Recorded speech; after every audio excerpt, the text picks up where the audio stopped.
Hello friends. About 70% of the friends who watch my videos are not subscribed, and I would be really happy if you do so. Also, don't forget to hit the like button and leave your comments. Your interaction makes the content reach everyone and contributes to the growth of the channel. Thank you all. My name is Harold Brown, and I'm 68 years old now.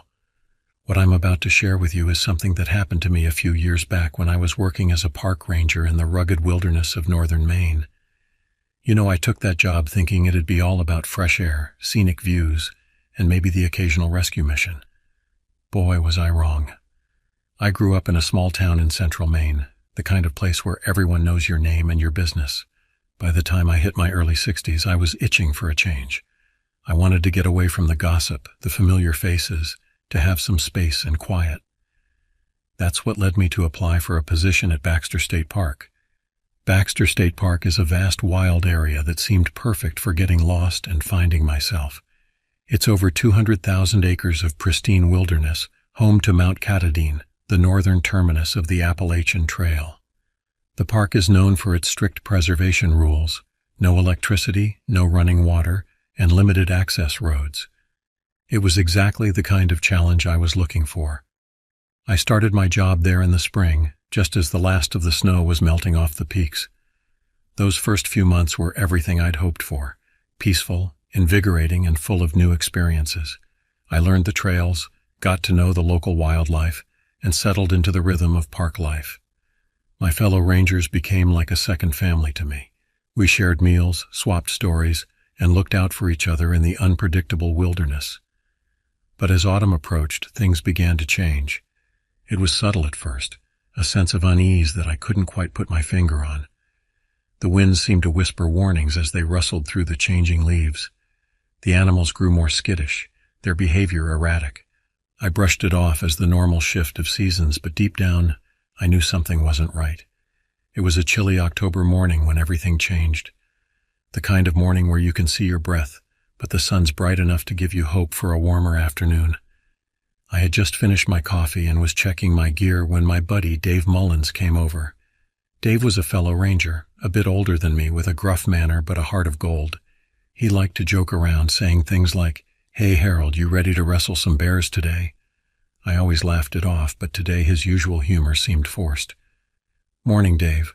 What's on the agenda today?" I asked, trying to shake off the morning chill and the lingering sense of foreboding. Dave's face was serious as he replied, "Got a call about some hikers who didn't return last night. They were supposed to be back by sunset. You up for a search?" I felt a knot form in my stomach. Missing hikers were never a good sign, especially this late in the season when the weather could turn treacherous in an instant. "Yeah, sure," I replied, grabbing my pack. "Where were they headed?" "Up towards Chimney Pond," Dave said, his brow furrowed with concern. "You know how folks can get turned around up there?" I nodded grimly. Chimney Pond was a popular spot, nestled at the base of Mount Katahdin's steep cliffs. It was beautiful, but the terrain could be challenging, especially for inexperienced hikers. As we set off, Dave filled me in on the details. The missing group consisted of 3 hikers, 2 men and a woman, all in their late 20s. They were last seen heading up the trail to Chimney Pond the previous morning. We made our way up the trail, the beauty of the fall foliage in full display around us. Under normal circumstances, I would have reveled in the vibrant reds, oranges, and golds of the turning leaves. But today the colors seemed muted, overshadowed by the gravity of our mission. The hike to Chimney Pond is about 3.3 miles, gaining about 1,500 feet in elevation. Normally it would take us about 2 to 3 hours, but we pushed ourselves, hoping to make better time. As we climbed, the forest grew denser, the shadows deeper. The usual sounds of the woods, birdsong, rustling leaves, the scurrying of small animals, seemed oddly muted. By midday we reached Chimney Pond and started combing the area. The pond itself was a mirror reflecting the sheer cliffs of Katahdin that loomed above us. In any other circumstance the view would have been breathtaking, but now those cliffs seemed ominous, as if they were hiding secrets in their craggy faces. We split up to cover more ground, agreeing to stay within shouting distance of each other. The forest was eerily silent, just the crunch of leaves underfoot and the occasional call of a distant bird. I called out a few times, "Hello, anybody out here?" but my voice seemed to be swallowed by the dense woods with no response. As I pushed through a particularly thick patch of underbrush, something caught my eye. A torn piece of fabric snagged on a branch. It looked like part of a jacket, the kind of high-performance outdoor gear that serious hikers wear. My pulse quickened as I moved closer, scanning the area for any more signs. That's when I heard it, a faint rustling like someone or something was moving through the brush nearby. The sound was too deliberate to be the wind, too heavy to be a small animal. "Dave!" I shouted, my voice echoing in the stillness. "Over here, I think I found something." I heard Dave's footsteps approaching rapidly. He burst through the undergrowth, his face set in a grim line. "What have you got, Harold?" he asked, slightly out of breath. "Look," I said, pointing to the scrap of fabric. "And listen, there's something moving out there." We stood still for a moment, straining our ears. The rustling came again, closer this time. Without a word, we began to push through the undergrowth, following the sounds. The forest seemed to grow darker around us, the trees pressing in closer. What we found was far worse than I'd imagined. Lying there, partially hidden by leaves and debris, was a body. It was a young woman, her face pale and lifeless, eyes staring blankly at the canopy above. There were deep gashes on her arms and legs, and her clothes were shredded. "Jesus," Dave muttered, his face pale. "What the hell happened here?" I knelt down to examine the body more closely, my years of wilderness first aid kicking in, even though I knew it was too late. The wounds were unlike anything I'd seen before, not the clean cuts of a knife, nor the tears from a fall. They looked almost animal, but no animal I knew could have done this. "I don't know," I said, my voice barely above a whisper, "but we need to find the others." We radioed in our location and waited for the authorities to arrive. The rest of the day was a blur of questions, crime scene tape, and the grim task of searching for the other missing hikers. By nightfall, we had found 2 more bodies, both men, both in similar states as the woman. As we made our way back to the ranger station that night, the forest felt different. The darkness between the trees seemed deeper, more menacing. Every snapping twig or rustle of leaves made us jump. Something had changed in our wilderness, and I had a sinking feeling that this was just the beginning. The next few days were a whirlwind of investigation. The local sheriff's department was all over it, but they were as baffled as we were. No signs of animal attack, no clear motive, just a lot of unanswered questions and a growing sense of unease. I couldn't shake the feeling that something was off. These weren't random killings. Whoever or whatever did this knew the area well. They had managed to overpower 3 adults, leaving no signs of a struggle beyond the immediate area where we found the bodies. It was then that I remembered something one of the older rangers, Hank Lawson, had told me when I first started. "Harold," he'd said, his eyes serious beneath his bushy eyebrows, "this place has a history. Weird things happen out here sometimes. People go missing, strange sightings. Some folks say there's something in these woods, something old and dangerous." At the time, I'd laughed it off, thinking it was just part of the park's folklore, meant to spook the new guy. But now, standing in the middle of a crime scene, Hank's words echoed in my mind. Over the next week, more search teams combed the area, but no new clues turned up. The murders became the talk of the town, with every local bar and diner buzzing with theories and rumors. Some said it was a rogue bear, others whispered about escaped convicts or deranged hermits living in the woods. One night, after a long day of patrolling, Dave and I were sitting around the station, nursing beers and trying to make sense of it all. The mood was somber, the weight of recent events hanging heavy in the air. "You ever hear the old stories about these woods?" Dave asked suddenly, breaking the silence. I looked up from my beer, curious.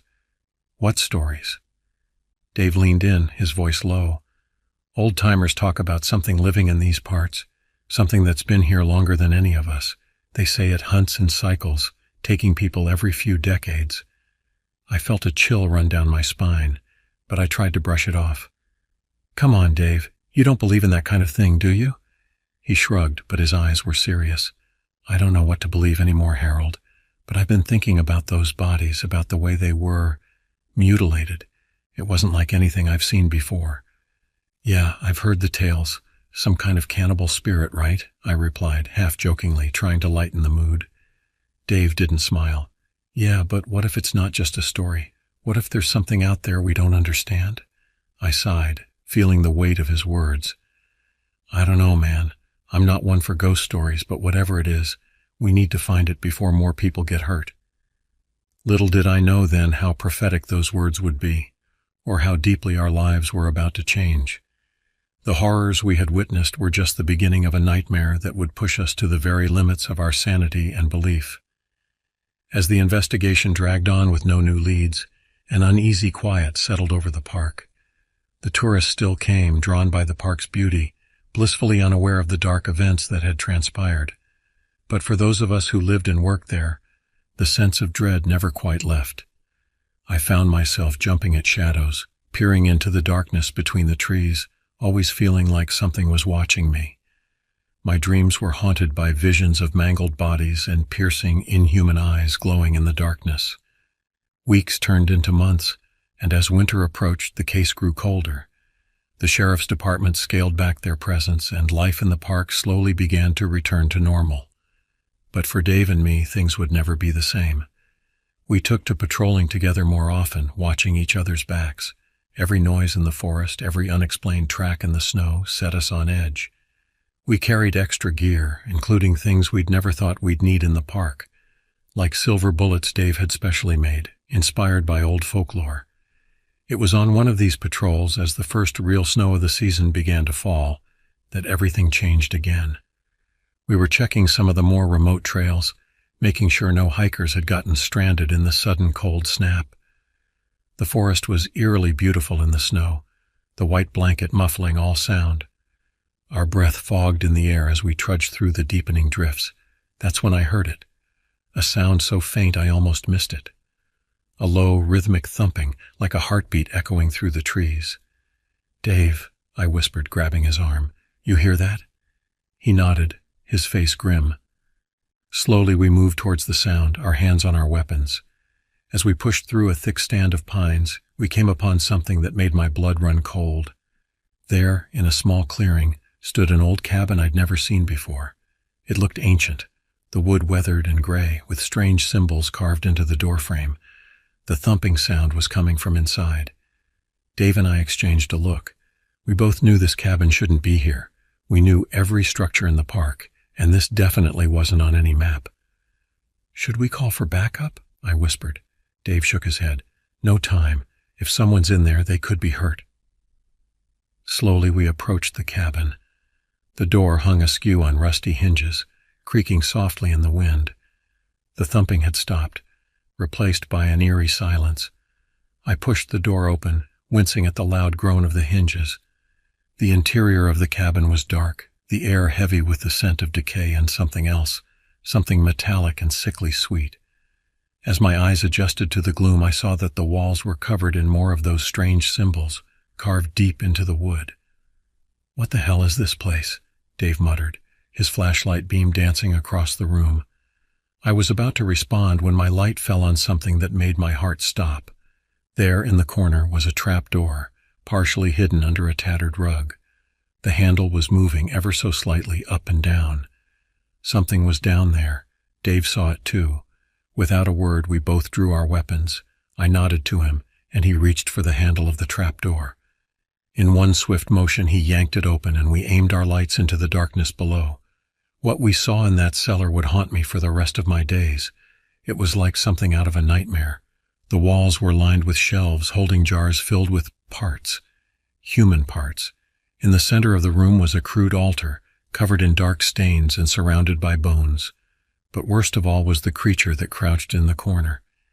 It was vaguely human-shaped, but wrong in every way. Its skin was pale and mottled, stretched tight over an emaciated frame. Its eyes, when they turned to us, were black and soulless. For a moment we all froze, the creature, Dave and I, locked in a tableau of horror. Then, with a shriek that chilled me to my very core, the thing lunged at us. It moved with impossible speed, scrambling up the ladder towards us. "Run!" I yelled, shoving Dave towards the door. We burst out of the cabin and into the snow, the creature's inhuman screams echoing behind us. I could hear it pursuing, its feet crunching in the snow, always just a few steps behind. We ran blindly through the forest, branches whipping at our faces, the cold air burning in our lungs. I lost all sense of direction, driven only by the primal need to escape the horror that chased us. I don't know how long we ran or how far. Eventually we burst out onto one of the main trails, our legs giving out beneath us. We collapsed into the snow, gasping for breath, straining our ears for any sign of pursuit. But there was nothing, just the quiet of the winter forest and the sound of our ragged breathing. What was that thing? Dave panted, his face pale with shock and exertion. I shook my head, unable to form words. My mind was reeling, trying to make sense of what we'd seen. It defied everything I thought I knew about the world, about reality itself. We made our way back to the ranger station in a daze, jumping at every sound. When we finally reached safety, we called in everything, the sheriff, the state police, even the FBI. We told them about the cabin, the cellar, the creature. They searched, of course, every inch of the area where we said we'd found the cabin. But there was nothing there. No cabin, no cellar, no sign that anything had ever been there at all. Just pristine, unbroken snow. The official report cited hypothermia and snow blindness, suggesting that Dave and I had hallucinated the whole thing. But we knew what we saw. We knew it was real. In the years since that day, I've done a lot of research. I've dug into the history of the area, talked to locals, read every scrap of folklore I could find, and I've come to believe that what we encountered was something ancient, something that had been in those woods long before humans ever set foot there. The locals have names for it: the Wendigo, the Winter Watcher, the Hungry One. Every culture seems to have its own version of the story, but they all share the same core, a creature of insatiable hunger, of cold and darkness. I retired from the ranger service not long after that incident. I couldn't bear to be in those woods anymore, always feeling watched, always waiting for that creature to return. Dave stuck it out a few years longer, but eventually he left too. Dave stuck it out a few years longer, but eventually he left too. The nightmares were too much for both of us. We still keep in touch, bound by the shared horror of what we experienced that day. But leaving didn't end it. Not really. Because sometimes on cold winter nights when the wind howls outside my window, I can still hear that inhuman shriek.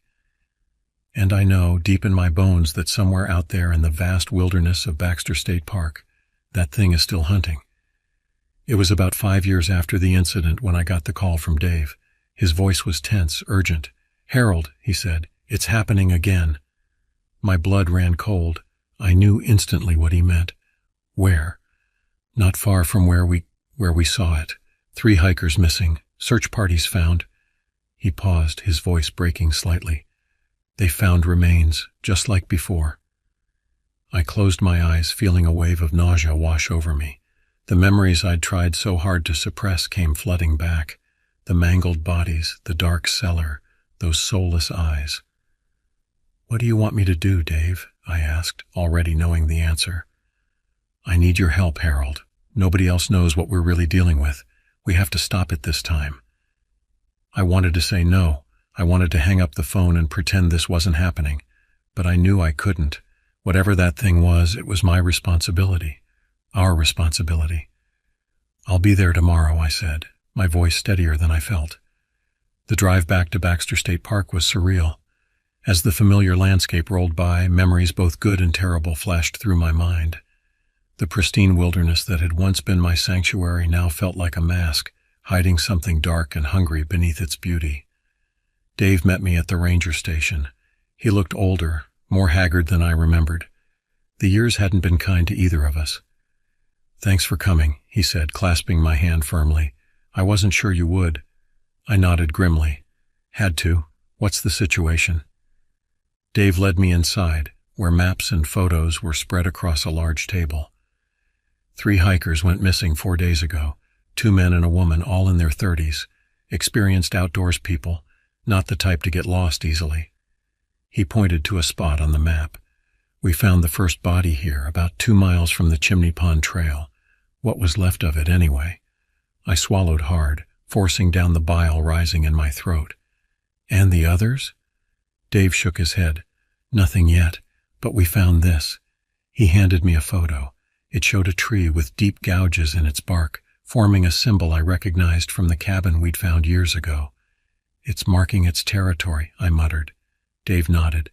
"That's what I thought too." Harold, we can't let the search parties go in there unprepared. They don't know what they're dealing with. I looked at him, seeing the fear and determination in his eyes. What's your plan? We go in ourselves. Tonight. We know what to look for, how to track it. And this time, he paused, pulling out a small wooden box. We're prepared. He opened the box, revealing a collection of strange items. Silver bullets, vials of what looked like holy water, bundles of herbs, and a pair of ancient-looking daggers. I raised an eyebrow. Been doing some research? Dave's face was grim. Every spare moment since that day, I've talked to tribal elders, cryptozoologists, occult experts. These are our best bets for fighting that thing. Part of me wanted to laugh, to dismiss it all as superstition, but I'd seen too much to disbelieve. I picked up one of the daggers, feeling its weight in my hand. All right, I said, let's go hunting. As night fell, Dave and I set out into the darkening forest. The familiar trails now felt ominous, every shadow potentially hiding our nightmarish quarry. We moved silently, our senses hyper-alert for any sign of the creature. Hours passed as we trekked deeper into the wilderness. The moon rose, casting an eerie glow through the trees. That's when we heard it, a low, guttural sound that was neither human nor animal. Dave and I froze, exchanging a look of mingled fear and determination. Slowly, we crept towards the source of the sound. As we pushed through a dense thicket, we came upon a clearing bathed in moonlight. There, in the center of the clearing, stood the creature. It was just as horrifying as I remembered, pale, emaciated with those black, soulless eyes. But now, in the moonlight, I could see more details that my mind had mercifully blurred before. Its fingers ended in long, cruel claws.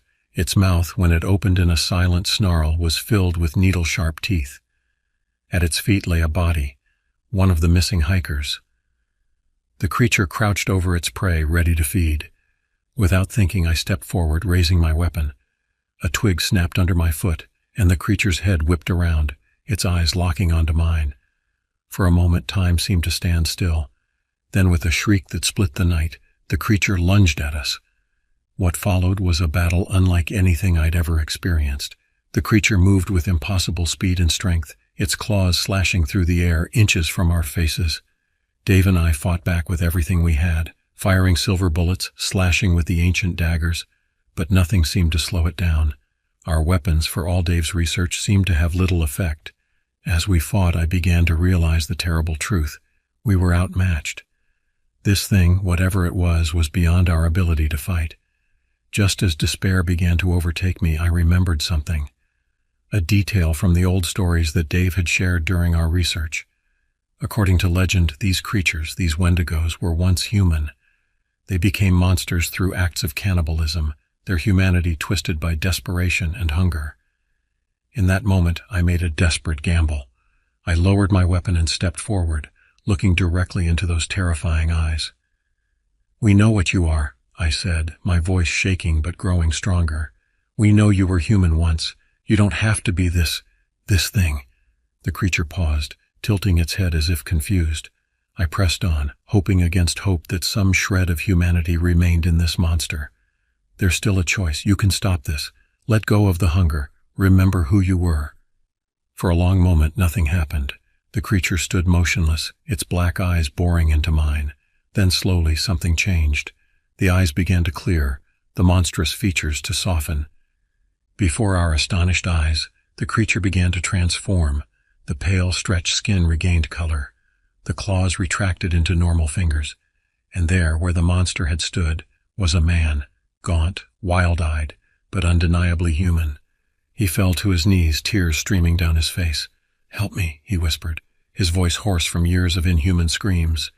Dave and I approached cautiously, still hardly believing what we'd seen.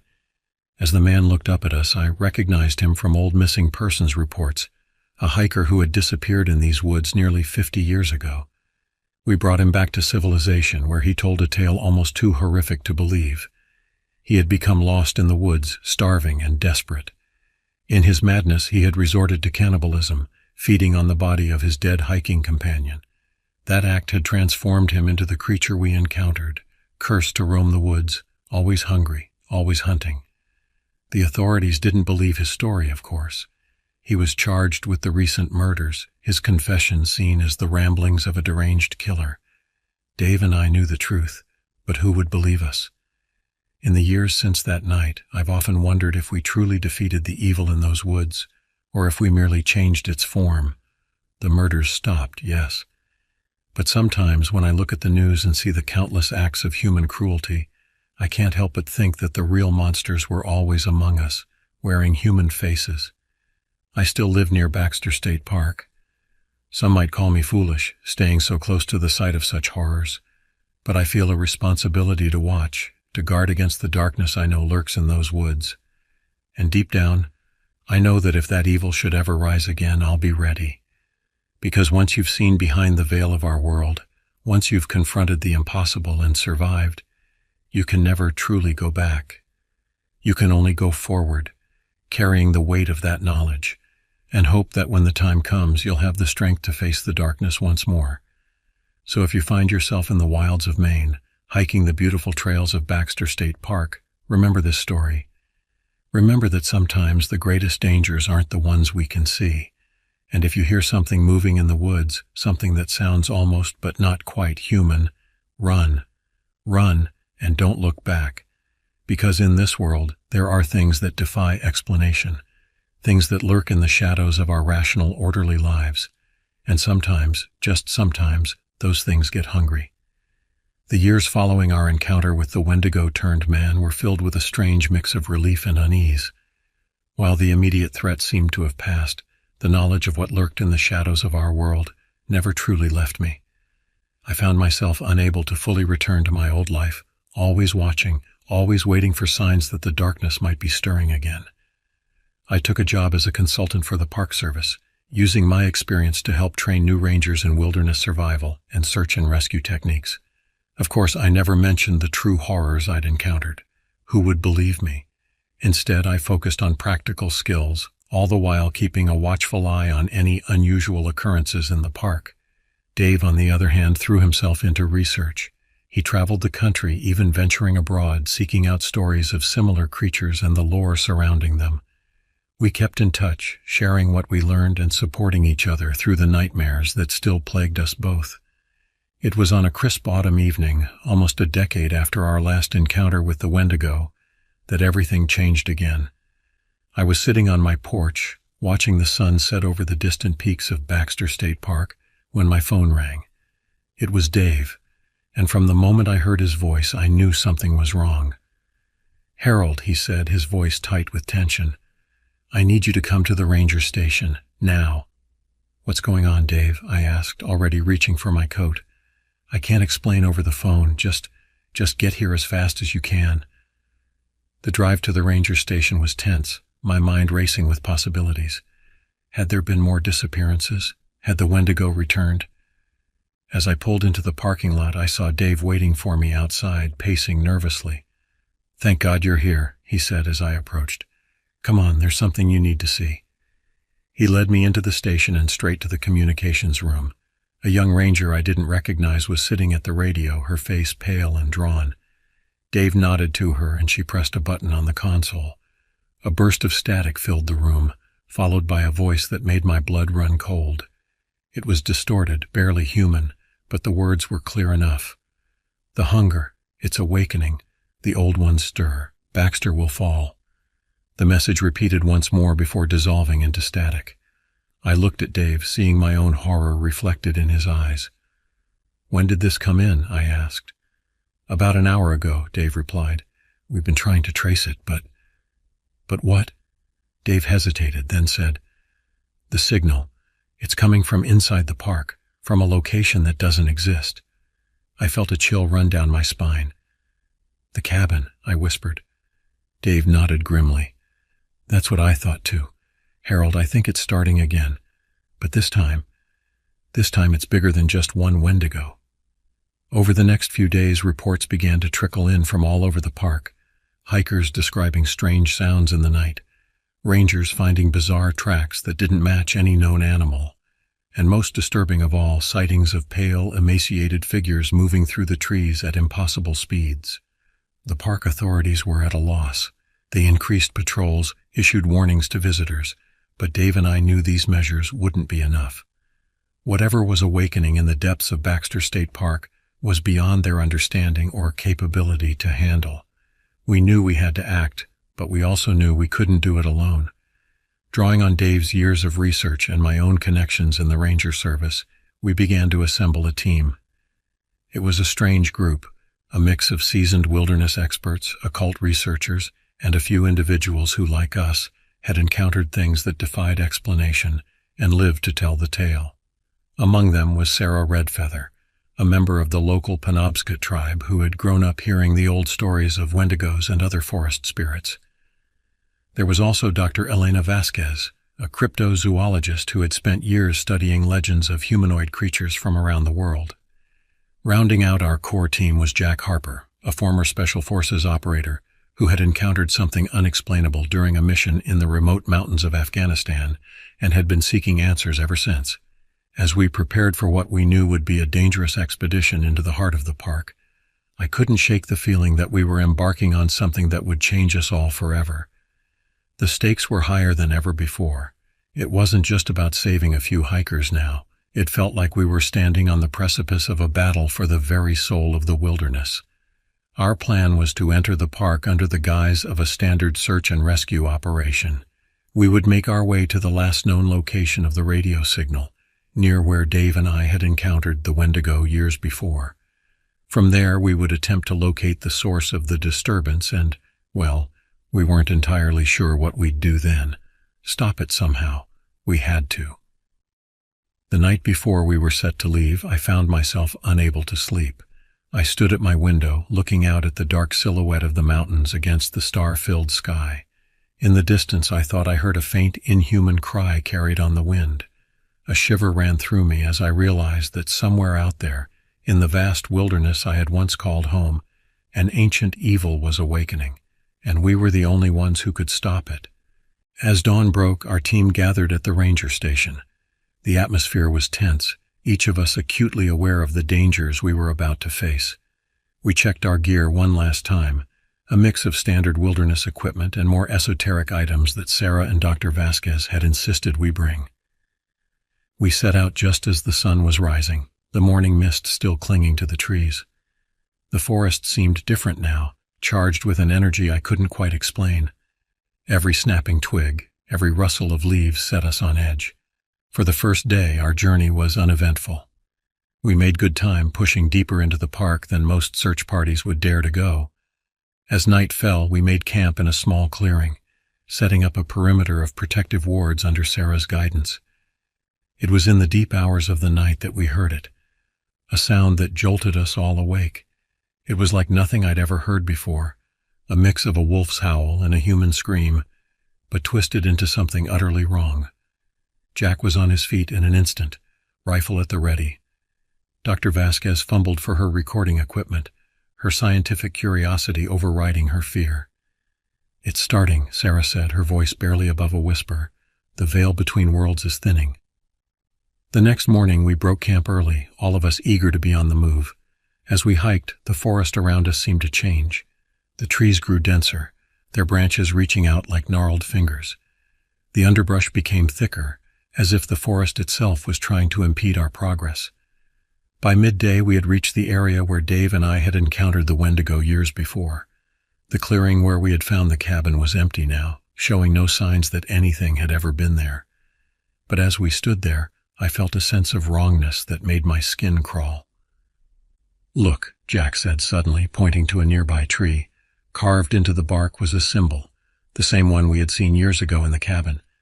Dr. Vasquez approached it cautiously, her hand hovering over the carving. "It's fresh," she said. "Couldn't be more than a day old." As if on cue, another inhuman cry echoed through the forest, closer this time. We all tensed, weapons at the ready. "We need to keep moving," Dave said, his voice tight with tension. "Whatever's out there, it knows we're here now." We pressed on, following a trail that seemed to appear and disappear at will. The further we went, the more the forest seemed to change around us. The colors became muted, the air grew colder, and an unnatural mist began to rise from the ground. It was late afternoon when we found the cave. Hidden behind a curtain of vines, It would have been easy to miss if Sarah hadn't sensed its presence. The entrance was dark and foreboding, ancient symbols carved into the rock around it. "This is it," Sarah said, her voice filled with a mix of fear and awe. "The source of the disturbance, the place where the veil is thinnest." We stood there for a moment, each of us wrestling with our own fears and doubts. We had come this far, but what awaited us in the darkness beyond was beyond anything we had prepared for. "We don't have to do this," I said, looking at each member of our team. "Anyone who wants to turn back, now's the time." But no one moved. We had all come too far, seen too much to turn back now. With a nod to each other, we lit our lanterns and stepped into the cave. The air inside was cold and damp, heavy with the scent of decay. Our lights cast long shadows on the walls, revealing more of the strange symbols we had seen outside. As we moved deeper into the cave, the symbols began to glow with a faint, sickly light.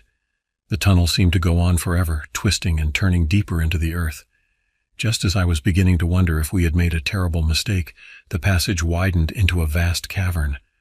What we saw there defied explanation. In the center of the cavern was a pool of inky black liquid, its surface rippling with an otherworldly energy. Surrounding the pool were standing stones, each carved with the same symbols we had seen throughout our journey. But it was what stood beyond the pool that truly chilled me to my core. There, emerging from the shadows, were figures, dozens of them. They were like the Wendigo we had encountered years ago, but different. Each was unique in its horror, as if they represented every dark legend, every nightmare creature from the depths of human fear. At the head of this nightmarish gathering stood a figure that could only be their leader. It was massive, easily twice the size of a man, with antlers that scraped the ceiling of the cavern. Its eyes glowed with an unholy light, fixing us with a gaze that seemed to pierce our very souls. "Welcome," it said, its voice a deep rumble that shook the very ground beneath our feet. "We have been waiting for you." In that moment, I realized the true nature of what we faced. This wasn't just about one Wendigo, or even a group of them. This was something far older, far more terrible. We stood at the threshold between our world and something else, something that had been waiting countless ages to break through. What followed was a battle unlike anything I could have imagined. Each member of our team fought with everything they had.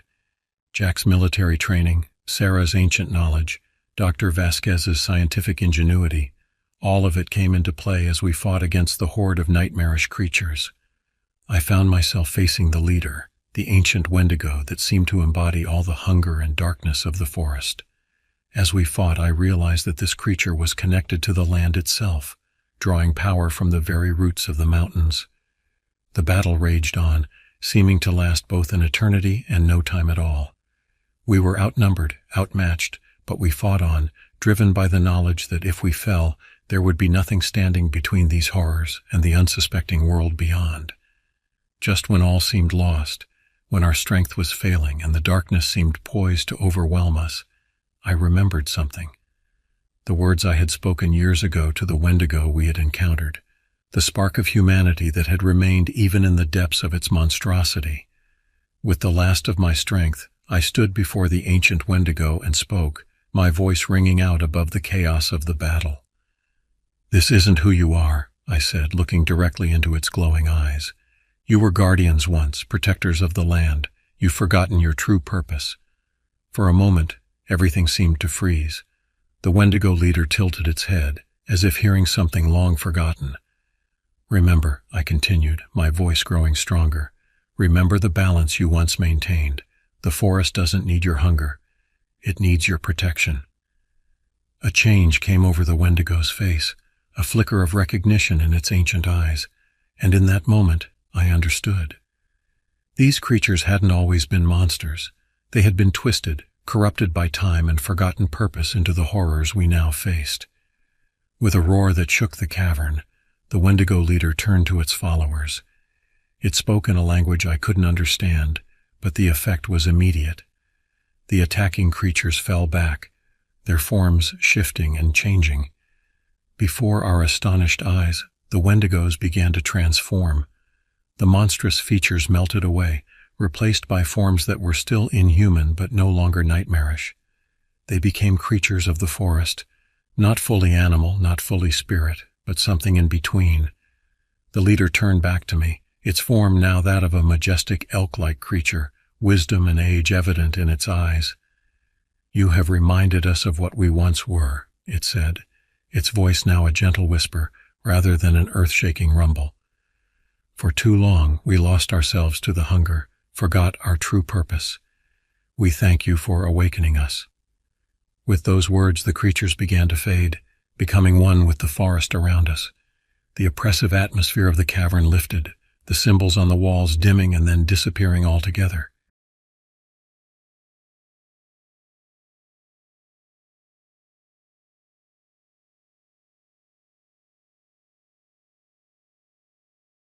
I've never been one for tall tales or ghost stories.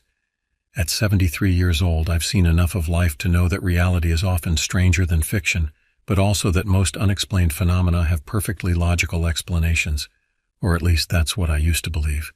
My name is Kenneth Wilson, and this is the story of something I can't explain, something that shook my beliefs to the core and changed the course of my life. It happened back in 2008, when I was working as a park ranger at Cascade Falls, Washington. Cascade Falls is one of those places that seems to exist outside of time. Nestled in the heart of the Pacific Northwest, it's a quiet reserve where nature still holds sway. Dense forests of towering Douglas firs and western red cedars create a canopy so thick that, in some places, sunlight barely reaches the forest floor. The air is always thick with the scent of damp earth and pine, and the sound of rushing water is a constant backdrop to the chirping of birds and the rustle of small animals in the underbrush. I took the job at Cascade Falls for a couple of reasons. First, it allowed me to combine my love of nature with a decent paycheck. After a career spent mostly behind a desk, the idea of spending my days outdoors was irresistible. But if I'm being honest, there was another reason too. I've never been what you'd call a people person. Some folks thrive on social interaction, but I've always found it draining. The solitude of the ranger's life appealed to me. Out in the wilderness, I could go days without seeing another soul, and that suited me just fine. My daily routine at Cascade Falls was pretty straightforward. I'd start each morning with a cup of coffee, always black, always strong, and a review of the weather reports. Then I'd head out to maintain the trails, check on the campsite, and occasionally help out a lost hiker or two. It wasn't glamorous work, but it was satisfying. There's something deeply rewarding about being a steward of the land, about preserving these wild places for future generations. The park itself wasn't large by national standards, but it was diverse. We had everything from easy, well-maintained trails that even the most casual day tripper could handle, to rugged backcountry that would challenge even experienced hikers. The crown jewel, of course, was the falls themselves.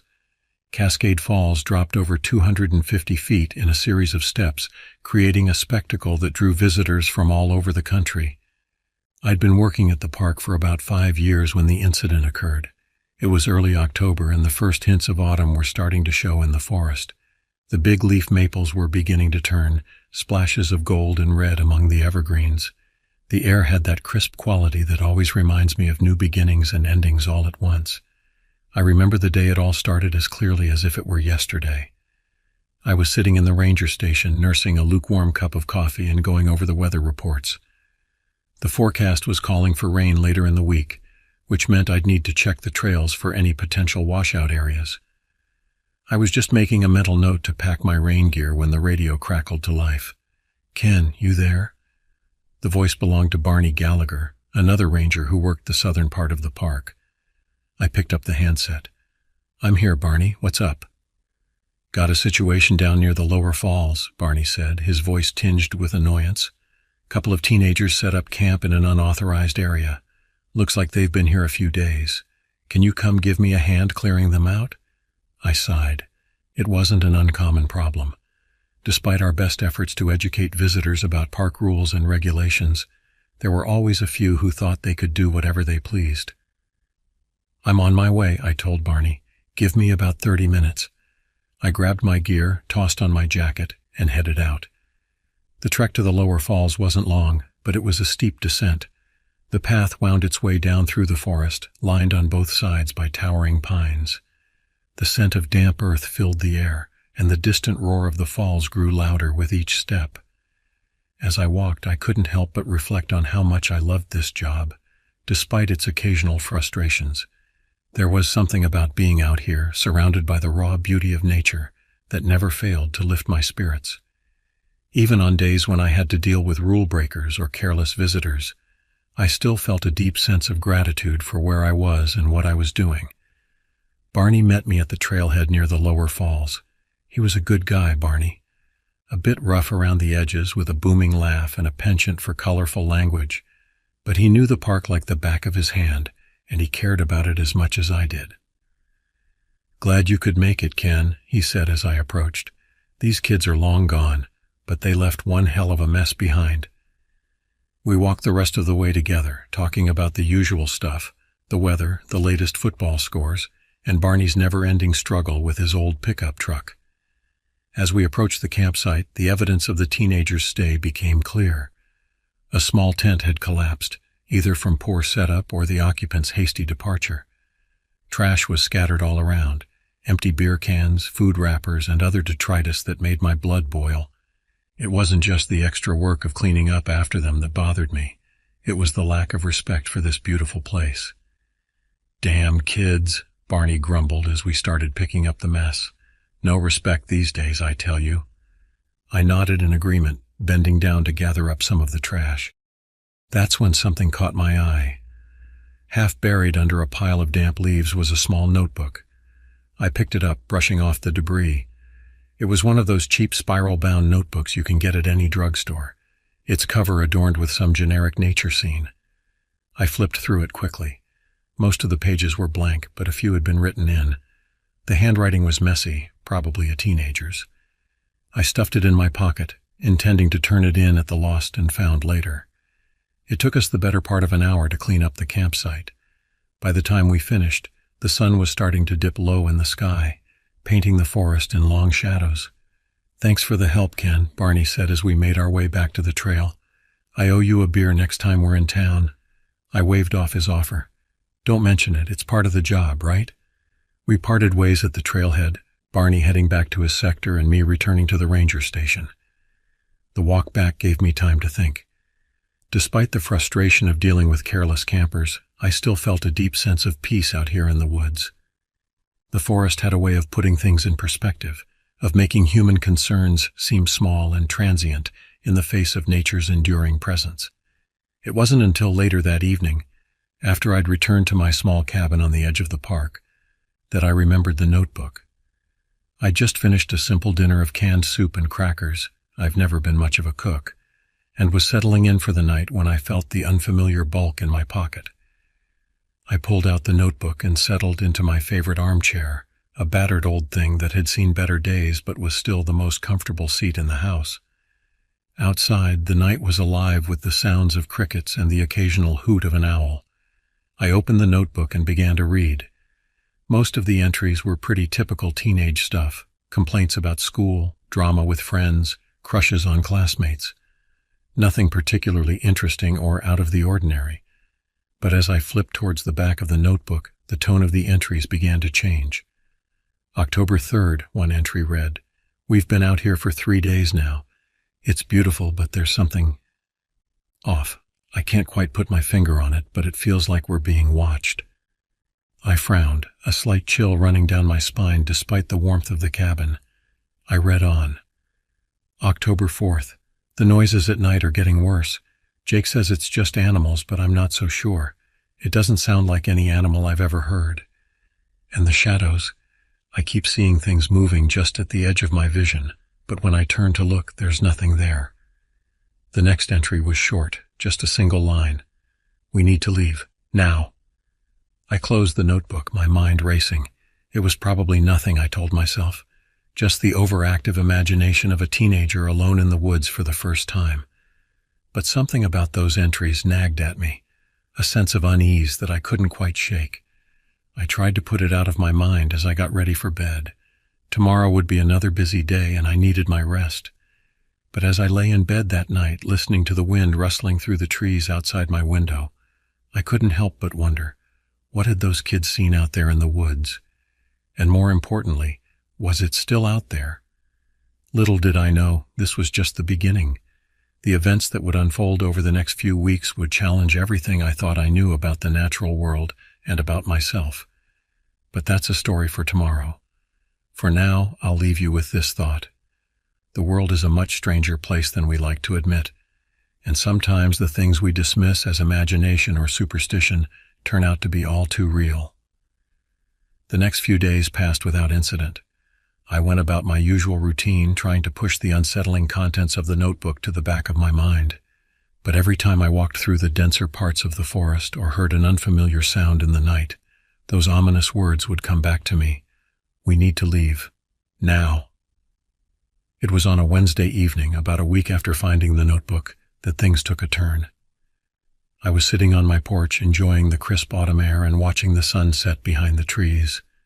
The radio at my side crackled to life, startling me out of my reverie. "Ken? You there?" It was Barney, his voice tight with an emotion I couldn't quite place. I picked up the handset. "I'm here, Barney. What's going on?" There was a moment of static. Then Barney's voice came through again, shaky and uncertain. "There's something out here, man. I don't know what it is, but it's big and it's fast. It's been following me." I frowned. Barney wasn't one to scare easily. He'd been working these woods for over 2 decades and had encountered everything from angry bears to lost hikers. If something had him spooked, it was worth taking seriously. "Where are you?" I asked, already reaching for my jacket and boots. "Near the old logging road past the second waterfall. Can you come out here?" "I'm on my way," I said, grabbing my flashlight and after a moment's hesitation my rifle. I wasn't one to believe in ghost stories, but I wasn't taking any chances either. The night was pitch black, the moon hidden behind thick clouds. The trail was barely visible even with the flashlight, and the sounds of the forest seemed amplified in the darkness. Every snapping twig or rustle of leaves had me on edge, my mind conjuring images of some unseen predator stalking through the underbrush. When I finally reached the logging road, I found Barney leaning against a tree, his face pale and his hands shaking. He looked like he'd seen a ghost. "What happened?" I asked, scanning the area with my flashlight. Barney took a deep breath, trying to steady himself. "I don't know, Ken. I was doing my usual patrol, you know. Everything was normal. Then I heard something crashing through the woods. When I turned around, I saw... He trailed off, shaking his head as if trying to clear it. "What did you see, Barney?" I pressed. "It was like nothing I've ever seen before," he said, his voice barely above a whisper. "Tall, hunched over with these eyes. God, those eyes. They glowed, Ken, like something out of a nightmare." I felt a chill run down my spine, remembering the entries in the notebook. "Did it attack you?" Barney shook his head. "No, but it felt like it was toying with me. It would disappear and then reappear closer. I thought I was losing my mind." I nodded, my grip tightening on the rifle. "Let's get you back to the station. We can figure this out in the morning." We started back, moving quickly but cautiously. I kept my eyes and ears open, but there was nothing out of the ordinary. When we reached the station, Barney collapsed into a chair, still visibly shaken. "Take it easy, Barney," I said, handing him a cup of coffee. "We'll figure this out." That night I couldn't sleep. I kept going over what Barney had said in the entries in the notebook. Something was out there, something that didn't belong, and I was determined to find out what it was. The next day I decided to do a thorough patrol of the area where Barney had his encounter. I wanted to see if there were any signs of what he described. The logging road was old and overgrown, barely recognizable as a road anymore. I moved slowly, scanning the ground for tracks or any other signs of disturbance. After about an hour, I found something that made my blood run cold. It was a footprint, but not like any I'd ever seen before. It was large, much larger than any human foot, and the toes were elongated, almost claw-like. I took a photo with my phone, my hand shaking slightly as I did so. A little further up, I found more footprints leading deeper into the forest. Against my better judgment, I followed them. The forest grew denser, the trees closing in around me. The air was thick with the smell of pine and damp earth. Then I saw it. At first it was just a shadow moving between the trees, but as I got closer, I could make out its shape. It was tall, at least 7 feet, with long limbs and a hunched posture. Its skin was a mottled gray-green, almost like tree bark, and its eyes, Barney was right. They glowed a dull yellow like dying embers. I froze, my hand tightening on the rifle. The creature stopped and turned its head towards me. For a moment we just stared at each other. I felt like a rabbit, caught in the gaze of a wolf, my heart pounding so hard I was sure it could hear it. Then with a speed that took my breath away, it vanished into the trees. One moment it was there, the next it was gone, leaving nothing but a rustling of leaves in its wake. I stood there for a long moment, trying to process what I had seen. Then, on shaky legs, I turned and headed back to the station. My mind was racing. I needed to figure out what this thing was and how to deal with it. Back at the station, I dove into research. I combed through old records, folklore, and anything I could find about creatures in the woods. One story kept coming up, the legend of the Wendigo. According to the tales, the Wendigo was a spirit that possessed people, turning them into monstrous, cannibalistic beings. But this creature didn't quite match the descriptions of a Wendigo. It was something else, something I couldn't put a name to, and that terrified me more than anything. Over the next few days, more reports came in. Hikers went missing, and campers reported strange noises and sightings. The park started to feel different, the atmosphere tense and uneasy. Barney and I doubled our patrols, but it felt like we were always one step behind. Then, one night, it all came to a head. I was out on a patrol, checking the trails near the second waterfall, when I heard a scream. It was a blood-curdling sound that sent a chill down my spine. I ran towards the source, my flashlight cutting through the darkness. I found her near the edge of the waterfall, a young woman, barely conscious, her clothes torn and bloodied. I knelt beside her, checking for injuries. She had deep gashes across her chest and arms, and her breathing was shallow. "Help, please," she whispered, her voice barely audible over the roar of the falls. "Hang on, I'm here," I said, trying to keep my voice steady. I grabbed my radio and called for backup, but there was no response. Static filled the airwaves, and I felt a surge of panic. I was on my own. I lifted her gently, trying to keep her calm. We started back towards the station, but every step felt like an eternity. The forest was eerily silent, and I couldn't shake the feeling that we were being watched. Suddenly, there was a rustle in the bushes, and the creature emerged. It stood there, watching us, its eyes glowing in the darkness. I raised the rifle, but I knew it was useless. This thing was faster than anything I'd ever seen. "Stay back," I shouted, trying to sound braver than I felt. The creature tilted its head, almost curious, and then it lunged. I fired, but the bullet went wide. It knocked me to the ground, its claws raking across my chest.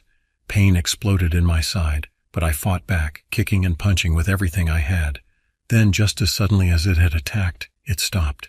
Its eyes narrowed, and then it turned and disappeared into the trees. I lay there, gasping for breath, the woman still unconscious beside me. I knew we couldn't stay there. With every ounce of strength I had left, I lifted her again and stumbled back to the station. Barney was waiting for us, his face pale with shock. "What happened?" he asked, helping me get her inside. "We need to get her to a hospital," I said, ignoring his question. "And we need to call the police. There's something out there, and it's not going to stop." The next few days were a blur. The woman, whose name I later learned was Carla, was taken to the hospital. The park was temporarily closed, and the police launched an investigation. But they found nothing. No tracks, no signs of the creature. It was as if it had never existed.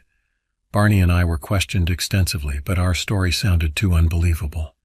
The official report chalked it up to a bear attack, but I knew better. I had seen it, and I knew it was still out there. I decided to leave the park ranger job after that. The memories were too much, and I couldn't shake the feeling that the creature was still watching me, waiting for its next move. I moved to the city where the noise and the crowds were a welcome distraction. But sometimes, late at night, I can still hear the sound of the forest, the rustle of leaves, the distant roar of the waterfall, and the memory of those glowing eyes watching from the darkness. I don't know what it was or where it came from, but I know one thing for sure. It's still out there, waiting. And that's my story. Believe it or not, that's up to you. But if you ever find yourself hiking in Cascade Falls, keep your eyes open and your wits about you. You never know what might be lurking in the shadows. In the years since that night, I've tried to make sense of what happened. I've reached out to cryptozoologists, folklorists, and even a few self-proclaimed monster hunters. Some think it might have been a previously undiscovered species, a relic from a bygone era that's managed to survive in the remote wilderness. Others suggest it could be some kind of interdimensional being, slipping between our world and another. Me? I don't know what to believe anymore. All I know is that my experience in those woods changed me forever. It opened my eyes to the possibility that there are things in this world, ancient, powerful things, that defy our understanding. I still have nightmares about those glowing eyes and those inhuman claws. I wake up in a cold sweat, my heart racing, half expecting to see that creature looming over my bed. But as the years have passed, the fear has gradually been replaced by a sort of resigned acceptance. Whatever it was, it's part of my story now, a chapter I can't erase no matter how much I might want to. Sometimes, on quiet nights when the wind is just right, I think I can hear the distant roar of Cascade Falls. In those moments, I'm transported back to that forest, surrounded by towering trees and hidden dangers. Part of me misses it, the wild beauty, the solitude, the sense of being part of something greater than myself. But another part of me knows that I can never go back. Some doors, once opened, can never be fully closed again. I've often wondered about Carla, the woman I found by the waterfall. I visited her in the hospital a few times before I left town. She recovered from her physical injuries, but the emotional scars ran deep. Like me, she struggled to make sense of what had happened to her. Unlike me, she didn't have the benefit of having seen the creature clearly. Her memories were a jumble of terror, pain, and confusion. The last time I saw her, just before I moved away, she told me something that stuck with me ever since. "You know, Kenneth," she said, her eyes distant, "I used to think that knowing the truth about things was always better than not knowing. But now I'm not so sure. Sometimes I think ignorance really is bliss." I've turned those words over in my mind countless times in the years since. Was she right? Would I be better off if I'd never seen what I saw in those woods? If I could still look at a forest and see only trees and wildlife, not potential hiding places for nameless horrors? I don't have an answer to that. But I do know this: once you've glimpsed behind the curtain, once you've seen that the world is stranger and more terrifying than you ever imagined, you can't unsee it. That knowledge becomes a part of you, for better or worse. So here I am, an old man with a story that sounds too fantastic to be true. I don't expect everyone to believe me. Hell, there are days when I'm not sure I believe it myself. But I know what I saw, what I experienced, and I feel a responsibility to share it, even if it's met with skepticism or outright disbelief. Because maybe, just maybe, my story will reach someone who needs to hear it. Someone who's had their own brush with the unexplained, who's been doubting their own sanity because they saw something they couldn't explain. To those people I say this: you're not alone. The world is vast and mysterious, and there are things out there beyond our understanding. Be careful out there. Keep your eyes open, your mind sharp, and your heart strong. And if you ever find yourself face to face with something that shouldn't exist, remember, surviving is its own kind of victory. As for me, I'll keep telling my story to anyone who'll listen. It's all I can do now, bear witness to the impossible and hope that someday, somehow, it'll make a difference. Because out there in the wild places, in the shadows between the trees and the mist rising from hidden waterfalls, something is waiting, and sooner or later, someone else will see it too. Until then, I'll be here, an old park ranger with a tale to tell and a warning to give. The forests are deep, the nights are long, and not everything that walks in the wilderness is as nature intended. Be safe out there, and remember, sometimes the monsters are real. It's been over 15 years since that fateful night in Cascade Falls. I'm pushing 90 now, my ranger days long behind me. I've settled into a quiet life in a small coastal town, far from the forests that once felt like home. The nightmares have mostly subsided, but the memories remain crystal clear. I've told my story countless times, to friends, to researchers, even to a few documentary filmmakers. Some believe me, some don't. It doesn't matter much to me anymore. Barney passed away a few years back. Heart attack, they said. In his final days, he confided in me that he never stopped looking over his shoulder, always half expecting to see those glowing eyes in the darkness. I've kept tabs on Cascade Falls over the years. There have been more disappearances, more strange sightings. The official explanations range from animal attacks to hallucinations caused by some unidentified fungus in the area. But I know the truth. Carla and I stayed in touch. She eventually moved away too, unable to shake the feeling of being watched whenever she ventured into the woods. Last I heard, she was working as a counselor, helping others deal with traumatic experiences. As for the creature, who knows? Maybe it's still out there lurking in the shadows of Cascade Falls. Maybe it's moved on to other hunting grounds, or maybe, just maybe, it was some sort of guardian, protecting the wilderness from human encroachment in its own terrifying way. I don't suppose I'll ever know for sure, but that's okay. Some mysteries are meant to remain unsolved, some questions left unanswered. What I do know is this: my experience changed me, opened my eyes to a world beyond what most people see or understand. So if you find yourself in the woods someday, and you feel that prickle on the back of your neck like you're being watched, remember my story. Remember that the world is stranger and more wonderful and more terrifying than we can imagine. And remember to keep your wits about you, because you never know what might be watching from just beyond the firelight. This is Kenneth Wilson signing off. Stay safe out there and always keep one eye on the shadows.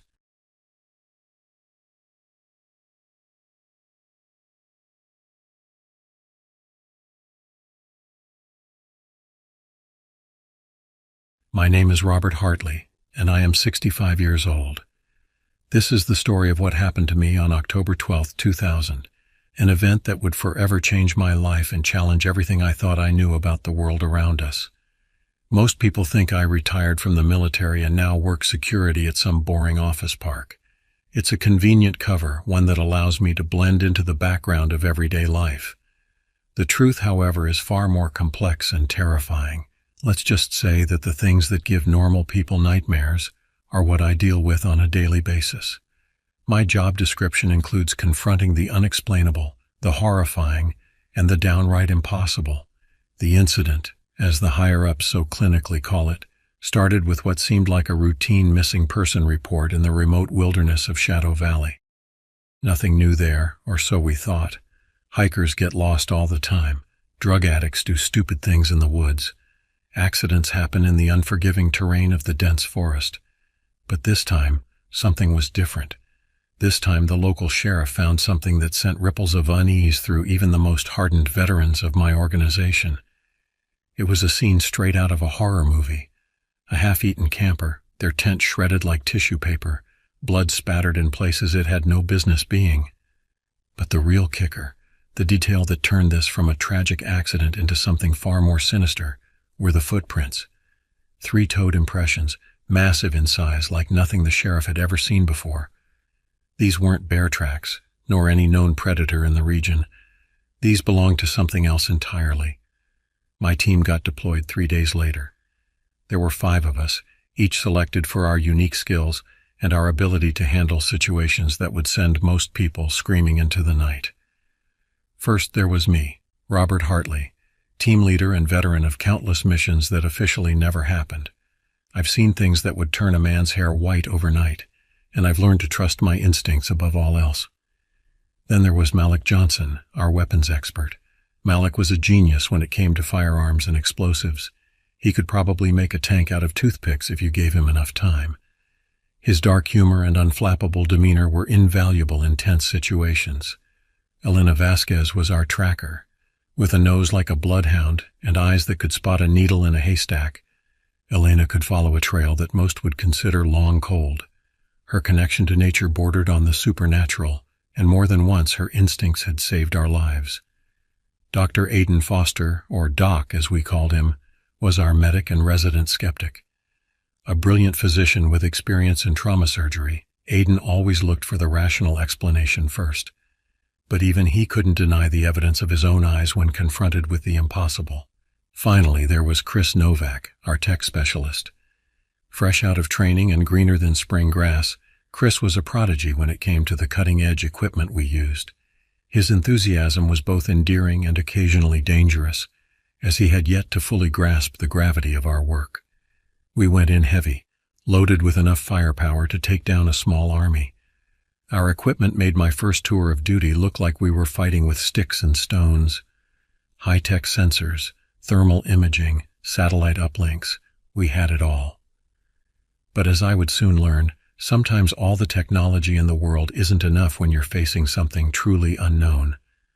The journey into Shadow Valley began on a crisp autumn morning. The forest was a riot of colors, leaves turning brilliant shades of red, orange, and gold. It would have been beautiful if not for the gnawing feeling in the pit of my stomach, the instinct honed by years of experience that told me something was terribly wrong. As we followed the trail left by the sheriff and his team, the trees seemed to close in around us, creating a natural cage that grew denser with each step. The first day turned up nothing but shredded foliage and the occasional unnerving silence that fell over the woods like a heavy blanket. That night, huddled around a small, carefully concealed fire, the true nature of our surroundings made itself known. The woods came alive with sounds that sent shivers down even my weathered spine. Rustling leaves that moved against the wind, the snap of distant branches that echoed like gunshots in the stillness, and once, just once, a low, guttural growl that made even Malik turn white as a sheet. None of us slept well that night, taking turns on watch, our eyes straining against the darkness for any sign of movement. The shadows seemed to dance at the edge of our vision, playing tricks on our minds and fraying our nerves. Day 2 brought us to another campsite, or what was left of it. The scene was eerily similar to the first, a tent reduced to tatters, personal belongings scattered as if by an explosive force. Doc Foster, brave soul that he was, poked around the remains, calling out theories about rabid wildlife and mass hysteria. But I saw the doubt flicker in his eyes, the way he avoided looking directly into the shadows of the forest for too long. Elena worked her magic, piecing together the events that had transpired here. Her face grew more troubled with each passing minute as she traced the chaotic paths left behind by whatever had attacked the campsite. "This doesn't make sense," she muttered, crouching to examine a set of prints. "The footprints, they're inconsistent. Sometimes they're those three-toed tracks we saw before, but then they shift, almost like whatever made them was changing shape as it moved." A chill ran down my spine at her words. Shape-shifting creatures were the stuff of legends and campfire stories, not something we were equipped to deal with. But I pushed the thought aside, focusing on the facts we could confirm. As night fell for the second time, the atmosphere grew heavy with tension. We set up a perimeter, night vision goggles buzzing with an eerie green glow that turned the familiar forest into an alien landscape. Chris fiddled with the sensors, his young face creased with worry as he called out readings that made no sense. "I'm getting 0 electromagnetic activity," he said, tapping furiously at his tablet. "It's like something's absorbing all the energy around us. That shouldn't be possible." Before I could respond, the air split with a shriek that could curdle blood. It was a sound that didn't belong in this world, a cry of rage and hunger that spoke to something primordial in our brains. Run, hide, survive. Every instinct screamed at once. Chris went flying as something massive crashed through the trees, a blur of muscle and fury that moved faster than anything its size had a right to. I fired on instinct, my shots quickly joined by a chorus of gunfire from the rest of the team. The ground shook under the creature's weight as it circled us, testing our defenses. In the chaos of muzzle flashes and shouted orders, I caught glimpses of our attacker. It was built vaguely like a man, but twisted, its skin pulled tight over a frame that seemed to shift and flow like liquid metal. 2 sharp bones protruded from its forearms, wickedly curved and gleaming in the darkness. But it was the eyes that haunted me. Glowing amber orbs filled with a savage intelligence and an all-consuming hunger. The creature snarled, revealing rows of jagged teeth that would put a shark to shame. It lunged forward, faster than we could track, and suddenly Elena was screaming. A spray of blood painted her face as she went down, clutching at her mangled leg. "Fall back," I roared, grabbing Elena and dragging her toward what little cover we had. "Malik, covering fire. Doc, get ready to patch her up." We retreated in a hail of gunfire, the creature circling us with predatory patience. It knew it had the upper hand, toying with us like a cat with a mouse. In the chaos, I saw Chris fumbling with something in his pack, his eyes wide with fear and determination. "I've got an idea," he shouted over the din of battle. "If this thing is absorbing energy, maybe we can overload it." Before I could stop him, Chris pulled out an experimental device we'd been field testing, a miniature EMP generator designed to disable electronic systems. With shaking hands, he activated it, and for a moment, the world seemed to hold its breath. The effect was immediate and terrifying. The creature let out a shriek of pain or rage. It was impossible to tell which, and its form began to warp and twist in ways that defied explanation. Limbs elongated and contracted, its skin rippling like water. And then, in a burst of light that left us all blinded, it simply vanished. For a long moment we stood in stunned silence, the only sounds our ragged breathing and Elena's pained whimpers.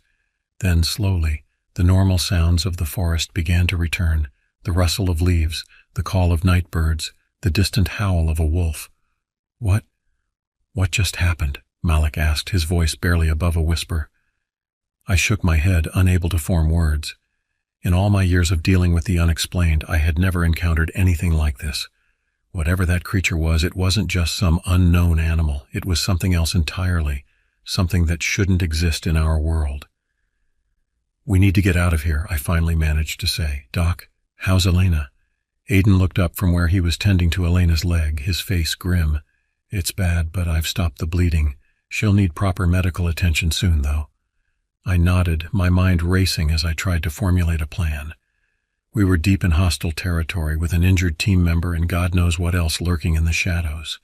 Our mission had just gone from search and rescue to survival. "All right, listen up," I said, gathering the team close. "We're going to make for the extraction point. Malik, you're on point.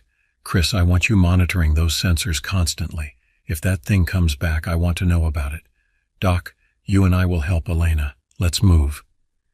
As we began our long trek back to civilization, I couldn't shake the feeling that we were being watched.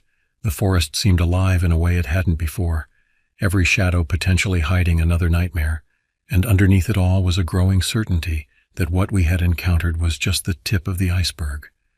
Little did I know that this was just the beginning of a nightmare that would stretch on for years, challenging everything I thought I knew about reality itself. The journey out of Shadow Valley was a nightmare that seemed to stretch on forever. Every step was a battle against exhaustion, fear, and the growing certainty that we were being hunted. Elena's injury slowed our progress, but leaving her behind was never an option. We took turns carrying her, our muscles screaming in protest as we navigated the treacherous terrain. As we pushed on, the forest around us began to change in subtle, unsettling ways. Trees that we could have sworn weren't there before suddenly blocked our path. Clearings we remembered passing through had vanished, replaced by dense thickets that tore at our clothes and skin. It was as if the very landscape was conspiring against us, trying to keep us trapped in this green hell. On the third day of our retreat, we encountered something that shook us to our core. We stumbled upon a cabin that seemed to appear out of nowhere, its weathered wood and sagging roof a stark contrast to the wild forest around it. Under normal circumstances, we would have seen it as a refuge, a place to rest and regroup. But there was something off about it, a wrongness that set my teeth on edge. "We should check it out," Malik suggested, his voice tight with exhaustion. "Might find supplies, maybe a radio." I wanted to argue, to insist we keep moving, but the truth was we were running on fumes. Elena's condition was deteriorating, and we all needed rest. With great reluctance, I nodded my agreement. As we approached the cabin, the air grew thick and heavy, like wading through invisible syrup. Chris's equipment went haywire, screens flickering with impossible readings before dying completely. The silence that fell was absolute, not even the rustle of leaves or the call of birds to break it. The door creaked open at Malik's touch, swinging inward to reveal an interior that defied logic. The cabin, which had appeared small from the outside, opened into a vast cavernous space. Shadows clung to the corners, writhing and pulsing as if alive. And in the center of the room stood a figure that made my blood run cold.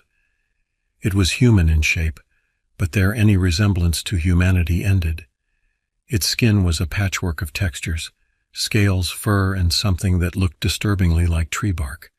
Its face was a blank mask, featureless except for a mouth that split it from ear to ear, filled with needle-sharp teeth. "Welcome," it said, its voice a discordant chorus of whispers and screams. "We've been waiting for you."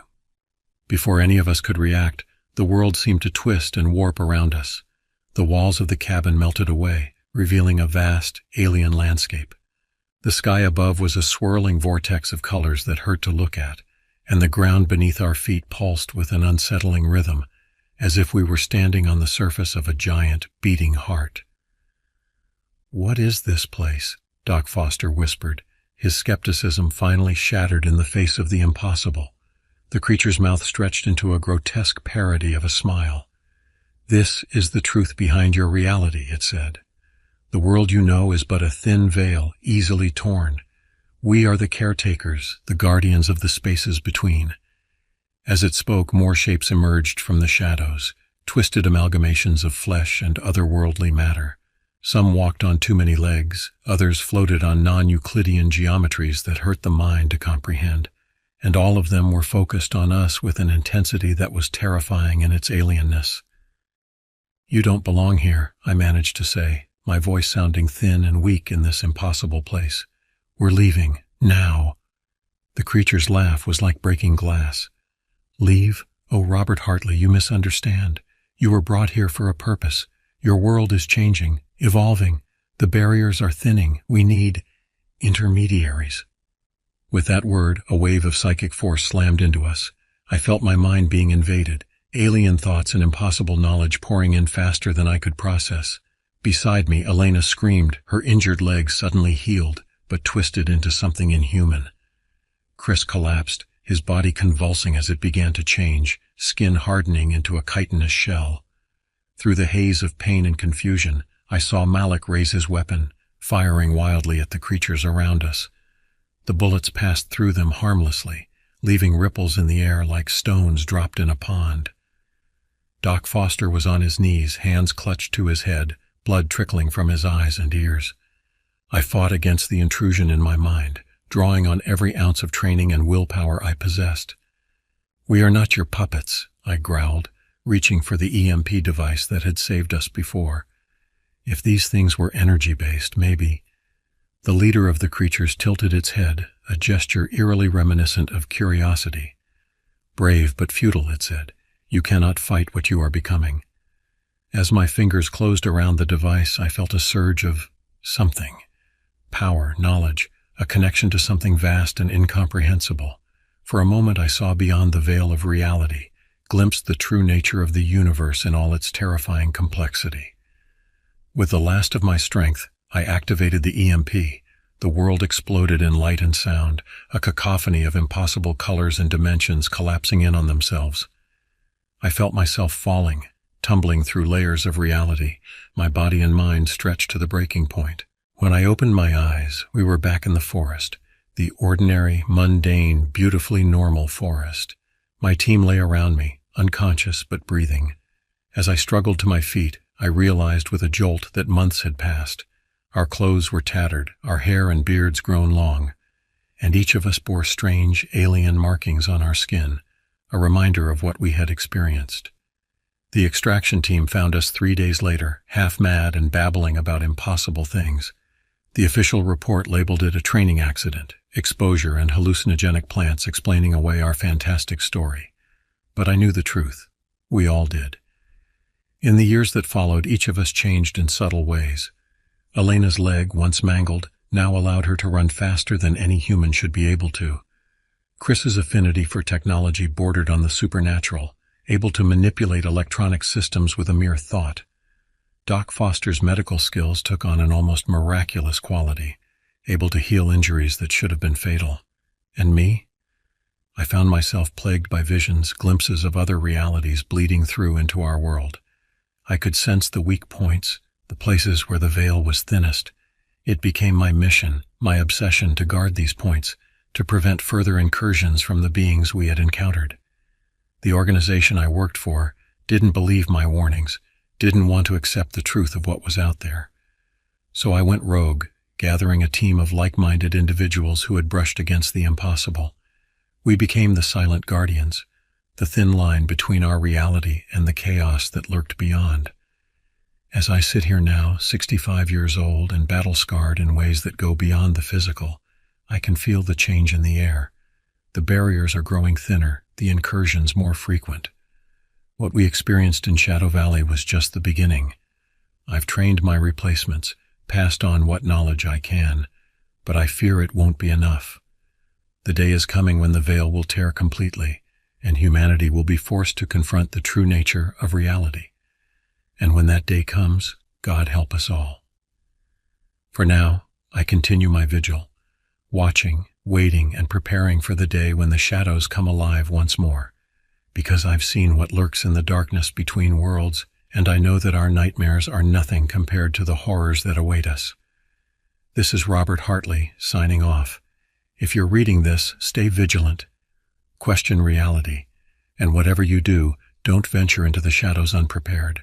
For in the battle between light and darkness, we are the last line of defense, and the night is always waiting to consume us all.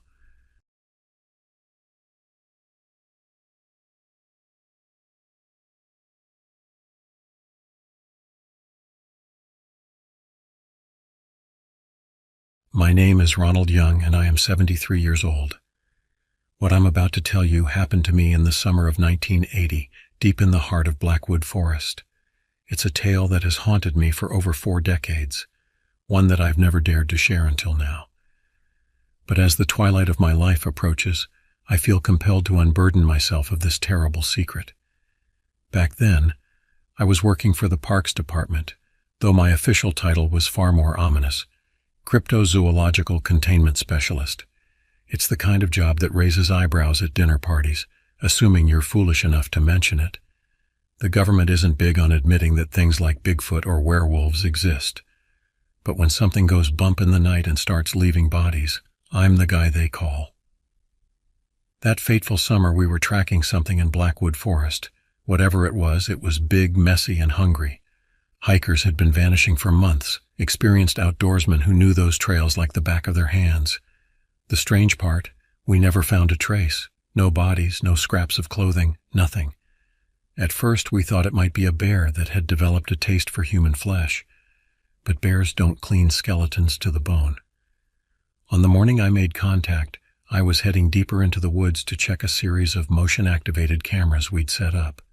The midday sun filtered through the dense canopy, casting dappled shadows on the forest floor. The air was thick with humidity, and the incessant buzzing of insects was almost deafening.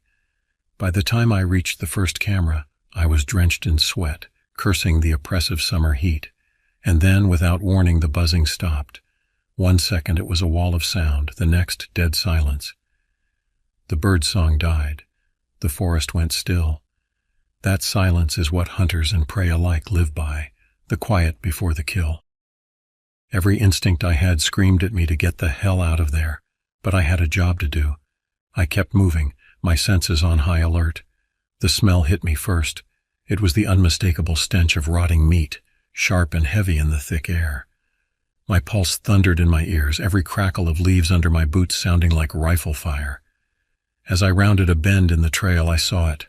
My first thought was that it must have been a deer, or maybe an elk. What was left of it was strewn across the path, ribcage picked clean, fur matted with blood.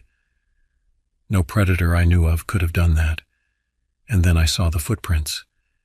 They weren't animal tracks. They were more like a man's, only far too big. The stride was impossibly long, and deep indentations in the earth suggested massive weight. My blood ran cold. Whatever made those tracks was nearby and still hungry. Then I heard it, a sickening crack from deeper in the trees. I froze, rifle raised, but it wasn't the snap of a twig underfoot.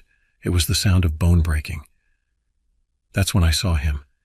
He moved with impossible speed, a blur of muscle and matted fur. He was built like a man, easily 7 feet tall and impossibly broad. His face, God, his face. It was twisted, canine, and cruel, with eyes glowing a fierce yellow in the dim light. A low growl echoed through the trees, almost human in its rage. He knew I was there. Instinct took over. I fired twice, the rifle barking against the silence, but the creature was already moving. It charged. I had a glimpse of claws flashing, the stench of hot breath, and then impact. I was flying backward, rifle knocked from my hands. Pain exploded in my side where his claws had raked. I hit the ground hard, gasping for air. He towered over me, a hulking shadow against the light. I fumbled for my sidearm, but it was futile. In that moment I knew two things with absolute certainty. This was no animal, and I was about to die. I scrambled back, trying to put space between us. My eyes searched desperately for an escape route, but there was none. He took a step closer, growling, and that's when I noticed something odd. His focus wasn't solely on me. It flickered over my shoulder, back towards the cameras I had been sent to check. Whatever it was, it had him spooked. I seized the moment. I lunged to the side and bolted. Gunshots rang out from further down the trail. My team had arrived. The distraction bought me just enough time. The creature roared in fury, its attention torn. I scrambled into the thicket, adrenaline masking the searing pain in my side. I didn't look back. Heart pounding, I stumbled through the undergrowth, ignoring the branches tearing at my clothes and skin. The shouts of my team grew fainter, replaced by the guttural snarls of the creature giving chase. Or perhaps it was following them. The thought spurred me on. I knew those woods better than most, but sheer panic propelled me forward. I ran blindly, branches whipping my face, until I tripped and tumbled down a steep embankment. Pain ripped through my ankle as I landed awkwardly, but I forced myself up, limping towards a familiar landmark, a creek snaking through the forest. Splashing into the icy water, I ignored the shock, fighting the current to wade upstream. The cold numbed my throbbing injuries, my mind focused on a single thought: create distance. After what felt like hours, I hauled myself onto the bank and collapsed, exhaustion washing over me. The creature couldn't have followed my scent through the water, could it? My respite was short-lived. Shots echoed downstream, followed by a terrifying roar that cut through the trees. My team was in trouble. Guilt and a desperate sense of responsibility gnawed at me. I had to do something. Drawing on every bit of remaining strength, I pushed myself back to my feet. My twisted ankle throbbed, but the woodsman in me took over. I knew of a ranger cabin a few miles north, uphill. If I could reach it, there might be a radio, a chance for backup. The hike was an agonizing blur. My lungs burned, my vision swam, but sheer terror kept me going. Every rustle of leaves had me flinching, expecting the creature to burst from the undergrowth. But it never did. Finally, the cabin came into sight, a ramshackle blessing in the wilderness. Stumbling inside, I slammed the door and bolted it, my heart a frantic drum in my ears. The place reeked of dust and disuse. But the sight of a radio on the rickety table made hope surge through me. I fumbled with numb fingers, praying for a signal. Static crackled. Then a voice broke through. "Redfern, report. What the hell is going on out there?" It was Morgan, our mission coordinator. Swallowing hard, I keyed the mic, voice trembling. "Morgan, it got them. It's not an animal. We need extraction ASAP." A stunned silence filled the airwaves. Then Morgan's voice came back, tight and professional. "Negative, Redfern. Cleanup is en route. You are to remain on site and maintain radio contact." Cleanup? My skin prickled with dread. I knew what that meant. The government's solution to things that couldn't be explained was to sweep them under the rug. My team, any evidence of the creature, it would all disappear. They wouldn't even find bodies. That thing didn't leave scraps behind. I wanted to scream, to argue, but it was futile. The protocol was protocol. The best I could do was warn them. I described the creature in chilling detail, omitting any speculation on what it truly was. The response was chilling. "Noted. Cleanup will be advised. Remain in place. Help is on the way." The lie in those words stung. I wasn't an idiot. No help was coming for me either. As the sun began to set, I knew my time was running out. I used the cabin's meager supplies to barricade the doors and windows, but it felt pathetically futile. The creature would tear right through it when it returned, and it would return. The waiting was the worst part. Every creak of the old cabin made me jump. With the fading light, shadows seemed to writhe, playing tricks on my exhausted mind. Had I imagined the whole thing? My gashed side and throbbing ankle were grim reminders that the nightmare was all too real. The forest outside grew eerily quiet. Not even the crickets chirped. Then it came, the rhythmic thud of approaching footsteps shaking the cabin walls. It began to circle the cabin, its growls echoing through the night. It slammed against the door, making the flimsy wood groan. Each crash was a countdown, a reminder of my impending doom. I retreated to the furthest corner, huddling on the floor with the shotgun I'd found stashed under the cot. It brought little comfort. I knew it would barely slow that creature down. Resignation settled over me. I wouldn't be another missing person in the woods, another unsolved mystery. I'd make damn sure there was something left to find. Hours must have ticked by. The creature's assaults grew less frequent, replaced by an unnerving silence. My own breathing sounded deafening in the quiet. It was playing with me, just like a cat with a mouse. A cold realization struck. The silence wasn't a reprieve, it was a strategy. The creature was waiting for me to break, to make a desperate move. I was trapped, surrounded, outmatched. Then a different thought pierced the despair. They knew where I was. My radio signal was a beacon for the cleanup crew. While the creature toyed with me, they were closing in. That wasn't hope exactly, but it ignited a spark of defiance. I wasn't going down without a fight. I crept to the window, peeking through a gap in the boards. In the pale moonlight, I saw a line of dark figures converging on the cabin. Not a rescue team, black-suited operatives armed to the teeth. Cleanup. They were here to sanitize the situation, to eliminate witnesses along with the evidence. That meant me. A bitter rage coursed through me. I'd played by their rules, done my damn job. And this was my reward. A bullet in the back from my own side. The creature chose that moment to strike again. The door splintered inwards, showering me with debris. Its grotesque form filled the doorway, teeth bared in a snarl. In that instant, a twisted plan formed in my desperate mind. The operatives outside heard the commotion. Gunfire erupted, bullets peppering the cabin walls. The creature roared in pain and whipped around, momentarily distracted. Seizing the opportunity, I burst from cover. I sprinted for the tree line, ignoring the shouts of the startled operatives. Bullets whizzed past my ears, some close enough to sting. I wasn't sure if they were shooting at me or the creature that burst from the ruined doorway, chaos erupting behind me. The forest swallowed me up. I ran until my lungs threatened to burst, until the shouts and gunfire faded into the distance. I was a fugitive now, a liability the government would gladly erase. I didn't stop, didn't dare look back. Eventually, exhaustion forced me to take cover, to hole up in a mossy hollow beneath a fallen tree. My body throbbed, my injuries screaming in protest, but rest was a luxury I couldn't afford. In the morning, I'd move again, keep moving, find a way off these mountains, a way to disappear. The creature was the least of my worries now. I lay there, staring up at the sliver of sky visible between the leaves, and finally let the tears come. I wept for my team, for the life I had lost, for the shattered belief that anyone would come for me if I fell. The aftermath of that day was as messy as it was inevitable. The official report would cite an animal attack, maybe a rogue bear with a taste for the dramatic. The creature, if its remains were ever found, would be dissected in some sterile government lab, its true nature buried under layers of red tape and official denials.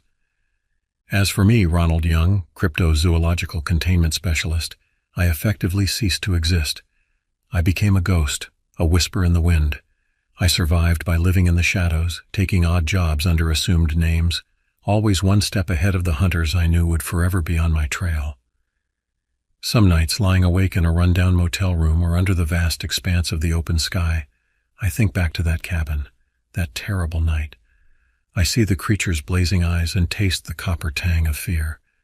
But what haunts me most is the memory of those black-suited figures, their cold indifference, the realization that the true monsters sometimes wear tailored suits and speak in hushed tones behind closed doors. In the years since, I've heard whispers, rumors of other incidents, of things that shouldn't exist stalking the dark corners of our world.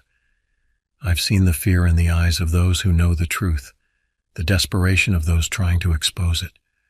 But I've learned to keep my head down, to blend in with the shadows, because I know the truth now. The creatures that lurk in the darkness, the ones that prey on the unsuspecting, they're real. But they're not the most dangerous things out there. The real threat comes from those who would keep these secrets hidden, who would sacrifice anything or anyone to maintain their illusion of control. As I near the end of my life, I find myself wondering if I made the right choice all those years ago. Should I have stayed and fought?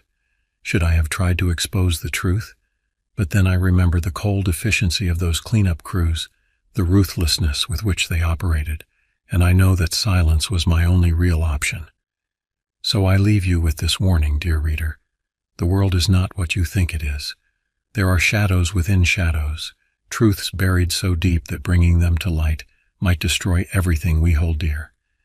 And if you ever find yourself face to face with something that shouldn't exist, something that defies explanation, run, and never look back.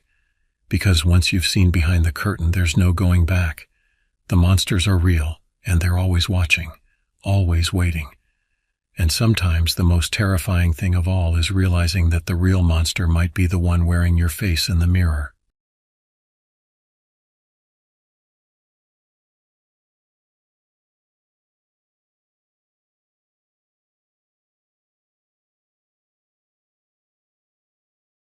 My name is Donald Taylor, and I am 70 years old. The events I'm about to recount happened just a few weeks ago, but they've left an indelible mark on my life. I've been a park ranger for the past 15 years in a small, largely forgotten national park tucked away in the northwest corner of the United States. It's a place of rugged beauty, where towering evergreens stand sentinel over rushing streams and hidden valleys. Before I found my calling in the Park Service, I spent a few years in the Marines. Those years shaped me in ways I'm still discovering, instilling a sense of discipline and respect for nature that serves me well in my current role. When I got out of the service, I knew I wanted a job that would keep me outdoors, somewhere quiet and peaceful. Most days that's exactly what I get, but not every day. Our park isn't one of the big names that draw millions of visitors each year. We're smaller, more intimate. The kind of place where you can still find true solitude if you're willing to venture off the beaten path. It's a haven for hikers, birdwatchers, and those seeking to reconnect with nature. We don't get the crowds, and that suits me just fine. My partner in this endeavor is Earl, an old-timer who's been with the Park Service for decades. Earl's the kind of guy who seems to have a story for every tree in the forest. He's got a gruff exterior, but a heart of gold and a laugh that sounds like an old engine trying to turn over. We make a good team, Earl and I. He knows the history of the park like the back of his hand, and I bring the energy to keep up with the more adventurous visitors. It was late in the fall when it happened. The tourists had dwindled down to a trickle, as they always do when the weather turns crisp and the leaves start to fall. Most days it was just me, Earl, and the occasional hardy hiker braving the cooling temperatures. I remember that morning clearly. The air was sharp with the scent of pine and decaying leaves. A light mist hung in the valleys, giving the whole forest an ethereal quality. I was out on my usual patrol, checking the more remote areas of the park.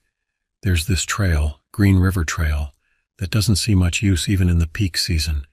It winds through some of the densest forest in the park, climbing steadily into the hills before eventually reaching a small, crystal-clear lake. It's a beautiful hike, but it's not for the faint of heart.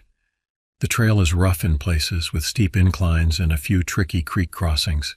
It's the kind of trail that only the more experienced and adventurous hikers tackle. I'd hiked it many times over the years in all kinds of weather, but that day felt different somehow. There was a stillness in the air, a tension that I couldn't quite put my finger on. I'd been on the trail for about an hour when my radio crackled to life. It was Earl, his voice uncharacteristically serious. "Braden, you out by Green River?" he asked. "Yeah, what's up?" I replied, already sensing that something was amiss. "Got a report of a missing person, hiker by the name of Dylan Knox. His girlfriend says he didn't come back last night. Think you could check it out?" I sighed, a mix of concern and resignation. Missing persons aren't common in our park, but they do happen. Usually it's a case of someone getting lost or misjudging how long their hike would take. But overnight, that was more serious. "Yeah, I'm on it," I responded, already quickening my pace. As I continued up the trail, my senses were on high alert. I scanned the surrounding forest, looking for any sign of disturbance, any clue that might lead me to Dylan Knox. The forest seemed to close in around me, the trees looming larger, their shadows deeper. It was about an hour into my search when I saw the first sign that something was off. There was a jacket hanging from a branch just off the trail. It was a red windbreaker, definitely out of place in the muted browns and greens of the forest. I approached it carefully, my heart rate picking up. "Earl," I called into my radio. "I found a jacket, red windbreaker. Doesn't look like it's been here long." "Roger that," Earl's voice crackled back. "Any sign of our missing hiker?" "Not yet," I replied, "but I'm going to keep looking." I carefully removed the jacket from the branch, checking for any identification or clues. There was nothing, but the jacket was damp with dew, suggesting it had been there overnight. I folded it carefully and tucked it into my pack before continuing up the trail. The further I went, the more uneasy I felt. The forest, usually a place of comfort for me, seemed menacing. Every rustle of leaves, every snapping twig set my nerves on edge. I tried to shake off the feeling, focusing instead on the task at hand. It was another half hour before I found the next clue. This time, it was a backpack, tossed haphazardly beside the trail. It looked like it had been discarded in a hurry. My hands were shaking slightly as I approached it, a sense of dread building in my gut. I knelt beside the pack, unzipping it carefully. Inside I found some snacks, a water bottle, and a map of the park. There was also a wallet. With a growing sense of unease, I opened it to find Dylan Knox's driver's license staring back at me. "Earl," I called into the radio again, my voice tense. "I found his pack. ID confirms it belongs to Dylan Knox. Still no sign of him." "All right, Braden," Earl replied, his voice grim. "I'm going to call in some backup. We might need to organize a full search. In the meantime, keep looking. I'll see if I can get any more information from his girlfriend." I acknowledged and pressed on, moving faster now. The trail was getting steeper, the trees denser. As I rounded a bend, I caught a glimpse of something through the trees that made my blood run cold. It looked like a person lying motionless on the ground about 50 yards off the trail. "Dylan," I shouted, breaking into a run. My heart was pounding in my ears as I crashed through the underbrush. As I got closer, I realized with a mix of relief and renewed concern that it wasn't Dylan. It was a woman, her clothes torn and dirty, lying face down on the forest floor. I approached cautiously, calling out to her. There was no response. When I reached her, I could see she was breathing but unconscious. I gently rolled her over, checking for injuries. There was a nasty gash on her leg, but otherwise she seemed unharmed. "Earl," I called into my radio, my voice shaking slightly. "I found a woman. She's hurt but alive. Looks like she's been out here a while. No sign of Dylan." "Christ," Earl muttered. "All right, Braden, we'll get some medics out there. Can you get her to a clearing where they can reach you?" "Yeah, I think so," I replied, already assessing the best route back to the trail. I carefully lifted the woman, noting with concern how light she felt, as if she hadn't eaten in days. As I carried her back towards the trail, I couldn't shake the feeling that something was watching me. The forest was too quiet, unnaturally so. Every rustle of leaves or snap of a twig made me jump. We reached a small clearing where I knew the medics could land a helicopter if necessary. I laid the woman down as gently as I could, trying to make her comfortable. As I did, her eyes fluttered open for a moment. They were wide with fear, darting around wildly before focusing on my face. "Don't let it get me," she whispered, her voice hoarse and barely audible. Before I could ask what she meant, her eyes rolled back and she lost consciousness again. A chill ran down my spine at her words. What had she seen out here? What had happened to her and to Dylan Knox? The wait for the medics felt interminable. I kept scanning the tree line, half expecting to see something emerge from the shadows. When the helicopter finally arrived, the downdraft from its rotors seemed to blow away some of the oppressive atmosphere that had settled over the clearing. I gave the medics all the information I had, which wasn't much. As they prepared to transport the woman to the hospital, I steeled myself to head back up the trail. Dylan Knox was still out there somewhere, and I was determined to find him. The sun was starting to set as I resumed my search, casting long shadows through the trees. I kept my flashlight in hand, ready to switch it on as soon as the light faded completely. The forest took on a different character in the twilight, familiar shapes transforming into looming, ominous silhouettes. That's when I saw it. At first I thought it was just another shadow, a trick of the fading light. But as I focused on it, I realized I was looking at a figure, standing just off the trail, partially hidden behind a tree. My heart leapt into my throat. "Dylan?" I called out, my voice sounding unnaturally loud in the quiet forest. The figure didn't move or respond. I took a few cautious steps closer, and that's when I realized this wasn't Dylan. It wasn't a normal person at all. The figure was tall and thin, with limbs that seemed too long for its body. Its skin was pale, almost translucent in the dim light, and its eyes were like black pits, reflecting no light. I froze, my heart pounding so hard I thought it might burst from my chest. The creature, for I knew now that's what it was, just stood there, unmoving, its gaze fixed on me. Time seemed to stand still as we regarded each other, neither making a move. With a trembling hand I raised my flashlight and switched it on, the beam cutting through the gathering darkness. The creature hissed, a sound that sent ice through my veins, and retreated into the shadows with inhuman speed. I didn't wait to see if it would return. I turned and ran down the trail as fast as my legs would carry me, branches whipping at my face as I fled. I didn't stop until I reached the ranger station where Earl was waiting, his face etched with concern. "Braden, what happened?" "You look like you've seen a ghost," Earl said as I burst through the door, gasping for breath. I tried to explain what I'd seen, but the words tumbled out in a confused jumble. How could I describe something that defied explanation? Earl listened patiently, his expression growing more serious with each passing moment. "All right," he said finally, his voice calm but tense. "We'll head back up there at first light, see if we can find Dylan and figure out what's going on. For now, try to get some rest." Rest, however, was the last thing on my mind. That night was the longest of my life. Every creak of the old ranger station, every whisper of wind outside set my nerves on edge. I couldn't shake the image of that creature, its black eyes seeming to bore into my soul. And underneath it all was a gnawing worry. What had happened to Dylan Knox? Was he still out there, lost and alone? Or had he encountered that thing? As the first light of dawn broke over the trees, Earl and I set out, armed and prepared for whatever we might find. The forest seemed different in the morning light, less threatening, but I couldn't shake the feeling of unease that had settled over me.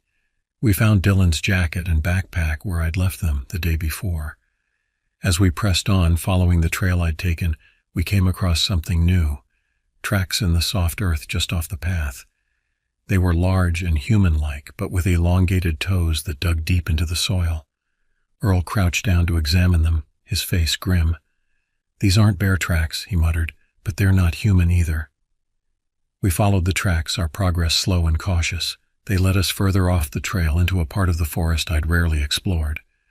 The underbrush was thick here, the trees pressing in close, their branches intertwining overhead to block out much of the sunlight. After what felt like hours of tracking, we came upon a cave, its entrance partially hidden by a tangle of vines and brush. The tracks led directly into the yawning darkness of the cave mouth. Earl and I exchanged a look. We both knew what we had to do, but the thought of entering that cave sent a shiver down my spine. I couldn't help but think of the creature I'd seen, its pale form and black eyes. Was this its lair? "You sure about this?" Earl asked, his voice low. "Not really," I admitted, "but we have to find Dylan." With a nod, we switched on our flashlights and entered the cave. The air inside was cold and damp, a stark contrast to the warm forest outside. Our lights revealed walls slick with moisture, the beam catching on strange, twisting formations that seemed to writhe in the shifting illumination. As we ventured deeper, the feeling of being watched returned, stronger than ever. We found more signs of a struggle, broken branches, scraps of cloth, and dark stains on the rock that I feared might be blood.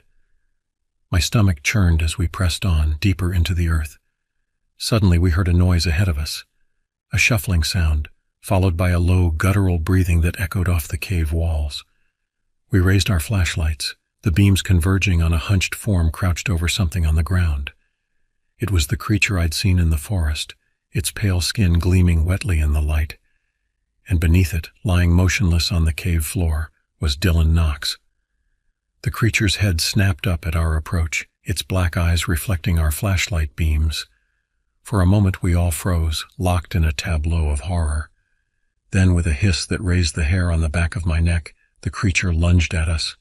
Earl fired, the gunshot deafening in the confined space of the cave. The creature screeched, an otherworldly sound that seemed to pierce right through me. It retreated into the darkness, but I could still hear it moving, circling us. We rushed to Dylan's side.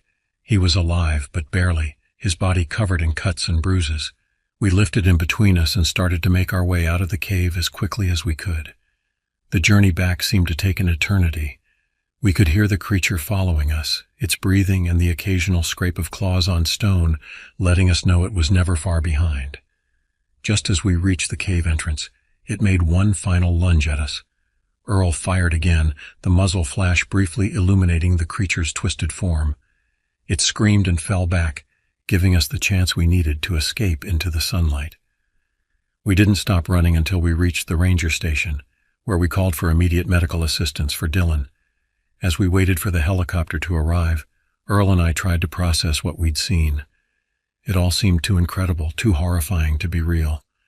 In the days that followed, we gave our statements to the police, but we both knew they'd never believe the full story. They searched the cave but found no sign of the creature. Dylan was rushed to the hospital where he slowly recovered, but he was never the same. He refused to talk about what had happened to him in the cave and moved away as soon as he was well enough to travel. Earl and I continued our work in the park, but we never went back to that part of the forest. The memory of that night stayed with us, a reminder that there are things in this world that we don't understand, things that defy explanation. We started calling it the Pale Stalker, but we rarely spoke of it, even to each other. Life went on, but I couldn't forget. Sometimes late at night I think I hear it outside my window, a rustle of leaves, a faint hiss carried on the wind. I don't know if it's real or just my imagination, but it keeps me awake, wondering if it will ever return. The park is quieter now. Fewer people come, and those who do don't venture far from the main trails. We don't advertise the Green River Trail anymore. It's still there, though, winding through the trees up into the hills where the Pale Stalker waits. I'm telling you this story now because I think people should know. There are things out there in the dark places of the world that we can't explain. Things that challenge everything we think we know about reality. I've seen one of them face to face, and that experience has changed me forever. So if you ever find yourself in our little corner of the wilderness, stick to the marked trails. Don't venture out alone.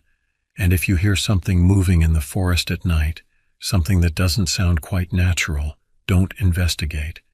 Turn around, head back to safety, and count yourself lucky. Because out there in the shadows of the ancient trees, something is watching, something is waiting, and not everyone who encounters it lives to tell the tale. In the months following our encounter with the Pale Stalker, life in the park took on a surreal quality. The rhythms of my daily routine remained the same, patrolling trails, assisting visitors, maintaining facilities, but everything felt different. The forest, once a source of comfort and wonder, now held an undercurrent of menace. Every shadow seemed to hide potential dangers. Every unexpected sound set my nerves on edge. Earl and I rarely spoke about what we'd seen in that cave. It was as if by not discussing it, we could somehow make it less real. But I could see the change in him, too. His eyes would dart to the tree line more often, his hand never far from his radio. The easy laughter that once punctuated his stories became rarer, replaced by a watchful silence. As winter settled over the park, blanketing the landscape in snow, I found myself hoping that the cold might drive the creature into hibernation, or whatever passed for sleep for such a being. But deep down, I knew better. Whatever the Pale Stalker was, it wasn't bound by the laws of nature as we understood them. It was about 3 months after our encounter when the first rumors started to circulate. Hikers reported strange noises in the night, eerie calls that didn't match any known wildlife. A couple camping near Green River Trail swore they saw a pale figure watching them from the trees, vanishing when they tried to get a closer look. Each report sent a chill down my spine, confirming my worst fears. The Pale Stalker wasn't content to stay in its cave. It was venturing out, exploring its territory, and we were the interlopers. I remember one particularly cold January morning when I was out on my usual patrol. The forest was silent, muffled by a thick blanket of snow. My breath frosted in the air as I made my way along the trail, alert for any signs of disturbance. That's when I saw the tracks. They crossed the trail, leading off into the dense underbrush.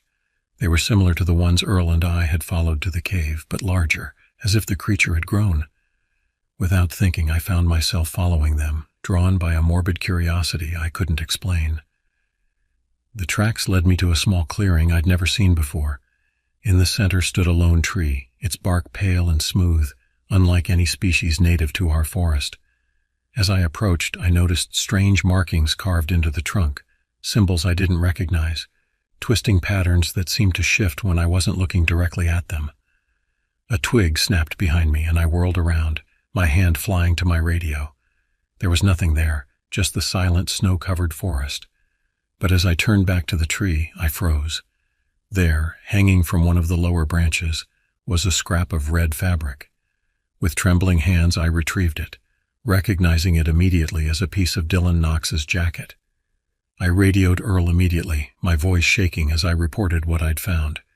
He arrived within the hour, his face grim as he surveyed the scene. We searched the area thoroughly but found no other signs of the pale stalker or its activities.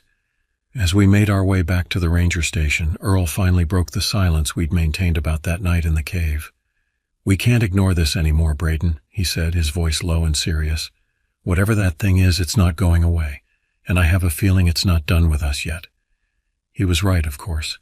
Over the next few weeks, we threw ourselves into researching the history of the park and the surrounding area, looking for any clues that might help us understand what we were dealing with.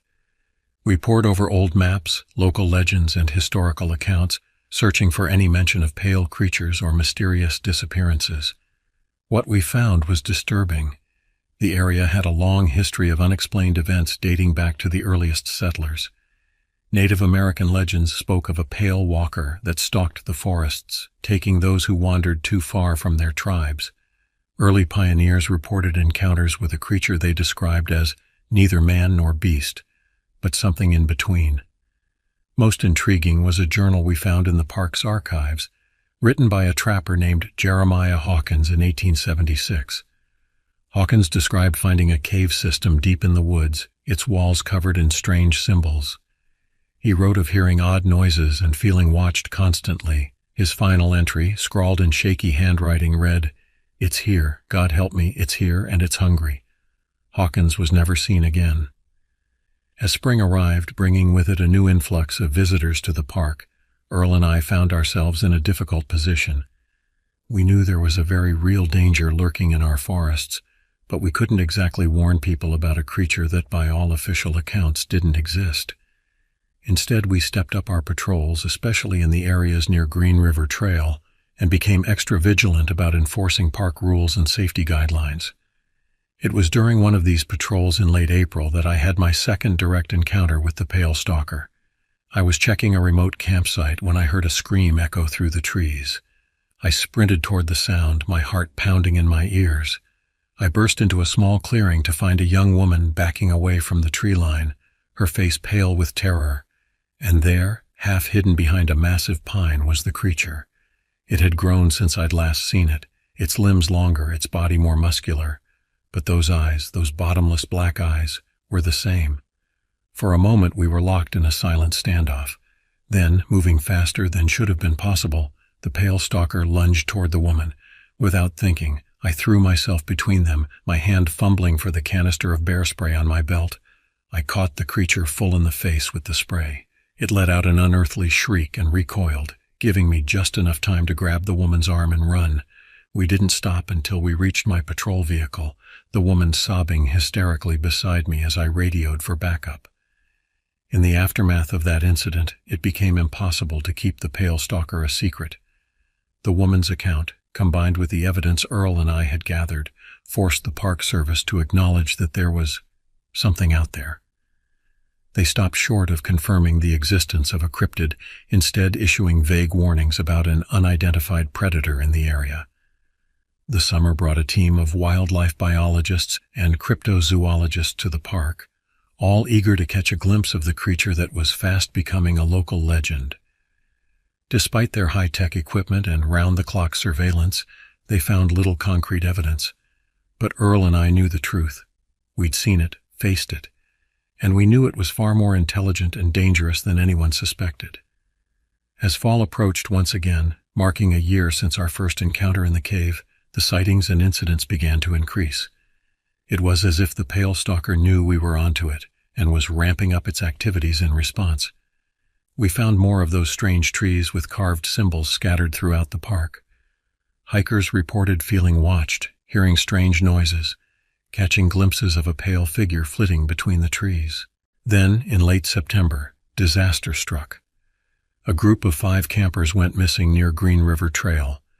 The ensuing search was the largest in the park's history, involving park rangers, local law enforcement, and volunteers from nearby towns.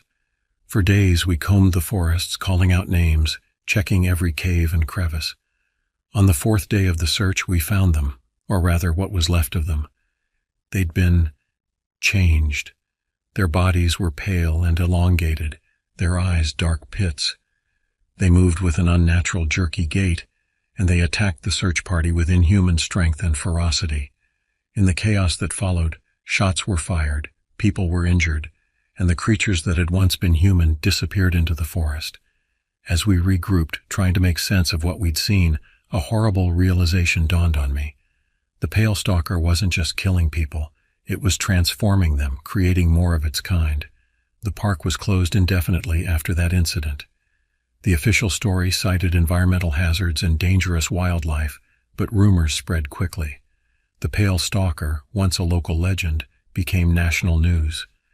Conspiracy theories abounded, ranging from government experiments gone wrong to alien invasions. Through it all, Earl and I remained at our posts. This was our home, our responsibility. We'd seen the birth of this nightmare, and we were determined to see it through to its end, whatever that might be. As I sit here now writing this account, I can hear the wind howling outside my cabin. Winter is coming again, and with it a new chapter in our ongoing struggle with the pale stalker. We're more prepared now, more knowledgeable about our adversary. But I can't shake the feeling that we're still woefully outmatched. I don't know what the future holds for our park, for the creature that haunts its shadows, or for those of us sworn to protect this land and its visitors. But I do know this. The world is stranger and more dangerous than most people realize. There are things out there, in the dark places between civilization, that defy explanation or understanding. So if you're reading this, take it as a warning. Respect the wilderness, but never forget that it doesn't always respect you back. And if you ever find yourself in a forest, any forest, and feel eyes upon you or hear something moving in the underbrush that doesn't sound quite natural, don't investigate. Don't try to be a hero. Just turn around, head back to safety, and count yourself lucky. Because out there, in the shadows of the ancient trees, something is watching. Something is waiting. And it's hungry. This is Donald Taylor, Park Ranger, signing off. Stay safe out there, folks, and remember, not all monsters are myths. As the years passed, our struggle with the pale stalker evolved. What had begun as a terrifying encounter in a remote cave had grown into a full-scale war for the survival of our park and the surrounding communities. The creature, or creatures, for we were never quite sure how many there were, became bolder, venturing closer to populated areas. 5 years after our initial encounter, I found myself in a position I never expected, leading a task force dedicated to studying and containing the pale stalker threat. Our team was a mix of park rangers, wildlife biologists, anthropologists, and even a few cryptozoologists who had managed to prove their worth. Earl, despite his advancing age, remained my steadfast second in command. We set up a research station in the old ranger headquarters, transforming it into a high-tech command center. Monitors displayed feeds from cameras hidden throughout the park, while banks of computers analyzed data from motion sensors, infrared detectors, and other specialized equipment. It was a far cry from the simple tools we'd had when this all began. Dr. Sarah Chen, our lead biologist, had made some startling discoveries about the pale stalker's physiology.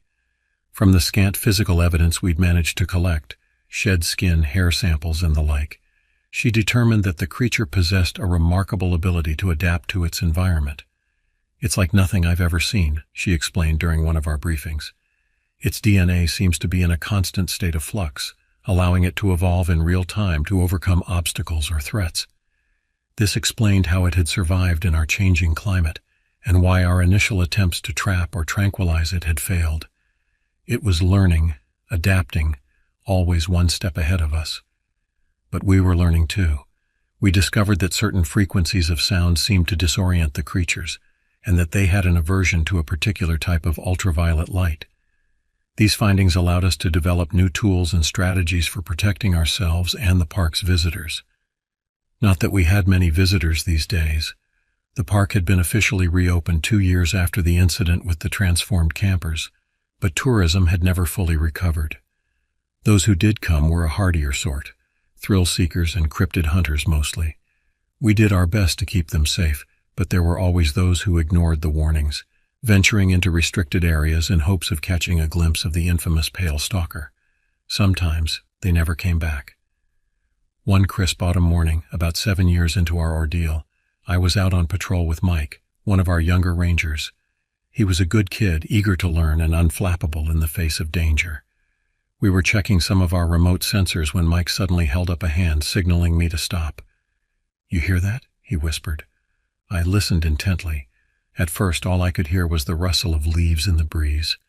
Then I caught it, a faint rhythmic thumping, like something heavy moving through the underbrush, and underneath that a sound that made my blood run cold, a low guttural clicking that I'd come to associate with the pale stalker. We radioed for backup and began to move cautiously toward the sound. As we crept through the dense forest, the noise grew louder. We came to the edge of a small clearing, and what I saw there will haunt me for the rest of my days. 3 pale stalkers, the largest I'd ever seen, were gathered around a freshly killed deer. But they weren't eating it. Instead, they seemed to be changing it. As we watched in horror, the deer's body began to twist and elongate, its fur falling away to reveal pale, mottled skin. Mike let out a small gasp, and suddenly 3 pairs of black, empty eyes were fixed on us. What followed was a chaotic blur of motion and sound. Mike fired his tranquilizer gun, hitting one of the creatures in the chest. It staggered but didn't go down. I sprayed the area with our UV lights, causing them to recoil and shriek. We ran, the creatures in hot pursuit. I could hear Mike panting beside me, hear the crack of branches as the pale stalkers crashed through the forest behind us. We burst out onto one of the main trails, and I risked a glance back. The creatures were gaining on us, moving with a speed that defied their awkward appearance. Just as I thought we were done for, the cavalry arrived. Earl came roaring up in one of our ATVs, a modified sound cannon mounted on the back. He fired it up, filling the air with a high-pitched whine that made my teeth ache. The effect on the pale stalkers was immediate and dramatic. They writhed in apparent agony, clawing at their heads before retreating into the forest. As the sound faded, I leaned against a tree, my heart pounding. "Cutting it a bit close there, weren't you?" I gasped at Earl. He grinned, though I could see the worry in his eyes. "Thought I'd add a little excitement to your morning stroll." That incident marked a turning point in our understanding of the pale stalkers. We now knew they could transform other living creatures, not just humans. This raised terrifying possibilities about their potential to spread and adapt. Dr. Chen theorized that this ability might be how they reproduced, creating new members of their species from existing life forms. The next few years were a blur of research, close encounters, and increasingly desperate attempts to contain the threat. We developed new weapons and defenses, but for every advance we made, the pale stalkers seemed to adapt. They grew more intelligent, more organized. We began to find evidence of rudimentary tools at their kill sites, and their hunting patterns became more strategic. 10 years after my first encounter in the cave, we made a breakthrough that would change everything. Dr. Chen and her team, analyzing soil samples from areas of frequent pale stalker activity, discovered traces of an unknown fungal organism. Further research revealed that this fungus shared some genetic similarities with the pale stalkers themselves. "I think we've found the missing link," Dr. Chen announced excitedly. "This fungus could be the original life form that the pale stalkers evolved from, or more likely, it's a symbiotic organism that facilitates their transformative abilities." This discovery led to a new approach in our containment efforts. We began developing a targeted fungicide that we hoped would inhibit the pale stalkers' ability to transform themselves and other creatures. It was a long shot, but it was the best lead we'd had in years. As we worked on this new strategy, the situation in and around the park continued to deteriorate. Sightings of pale stalkers became more frequent in nearby towns. People began to leave the area, and those who stayed lived in constant fear. The government, finally forced to acknowledge the reality of the situation, established a quarantine zone around the park and surrounding forest. It was around this time that I started to notice changes in myself. At first I dismissed it as stress and lack of sleep, but as the weeks went by I couldn't ignore the signs. My eyesight was sharper, especially at night.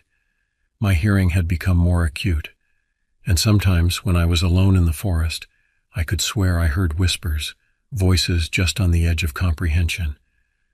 I kept these changes to myself, afraid of what they might mean. But Earl, observant as ever, noticed something was off. One evening, as we sat on the porch of the old ranger station, he finally confronted me. "How long have you been changing, Braden?" he asked quietly. I started to deny it, but the look in his eyes stopped me. "I don't know," I admitted. "A few months, maybe. Earl, I'm scared. What's happening to me?" He sighed, suddenly looking every one of his 70-plus years. "I think you've been infected, for lack of a better word. That night in the cave, maybe, or during one of your encounters since then. Am I turning into one of them?" The thought filled me with horror. Earl shook his head. "I don't think so. Not completely, anyway. I've been watching you, and I've seen others who've changed. This is different. It's like you're evolving, but still you." We sat in silence for a long while, watching the sun set over the forest. Finally, I spoke. "What do we do now?" "We keep fighting," Earl said firmly, "and we use whatever advantages we can get. If you're changing, maybe you can understand them better. Maybe you can help us find a way to stop them." Over the next year, we worked tirelessly on our fungicide strategy while I learned to cope with my ongoing changes. My senses continued to sharpen, and I found I could move through the forest with an ease and silence that unnerved even our most experienced rangers. Most disturbingly, I began to sense the presence of the pale stalkers, almost like a sixth sense. Dr. Chen monitored my condition closely, running countless tests and scans. "Your DNA is changing," she told me one day, her voice a mix of scientific fascination and personal concern. "But it's not like the full transformations we've seen. It's more like an optimization. Your body is adapting to the environment in ways that go beyond normal human limits." As unsettling as these changes were, they proved invaluable in our fight against the pale stalkers. I could track them more effectively than any of our technology, sensing their movements and even, to some degree, their intentions. It was through this new sense that I first realized they were planning something big. It was a crisp morning in late fall, nearly 12 years after this all began, when I felt it. A gathering, a concentration of pale stalker presence unlike anything I'd experienced before. They were converging on a location deep in the heart of the forest, drawn by some call I could sense but not quite hear. I assembled a team immediately, Earl, Mike, Dr. Chen, and a handful of our best rangers, geared up with our latest weapons and protective equipment. As we made our way through the forest, I could feel the pull growing stronger. Whatever was drawing the pale stalkers was affecting me too. We found them in a massive clearing that none of us had ever seen before. Hundreds of pale stalkers, more than we'd ever encountered in one place, gathered around an enormous, twisted tree. The tree's bark was covered in the same strange symbols we'd found carved in caves and on smaller trees throughout the forest.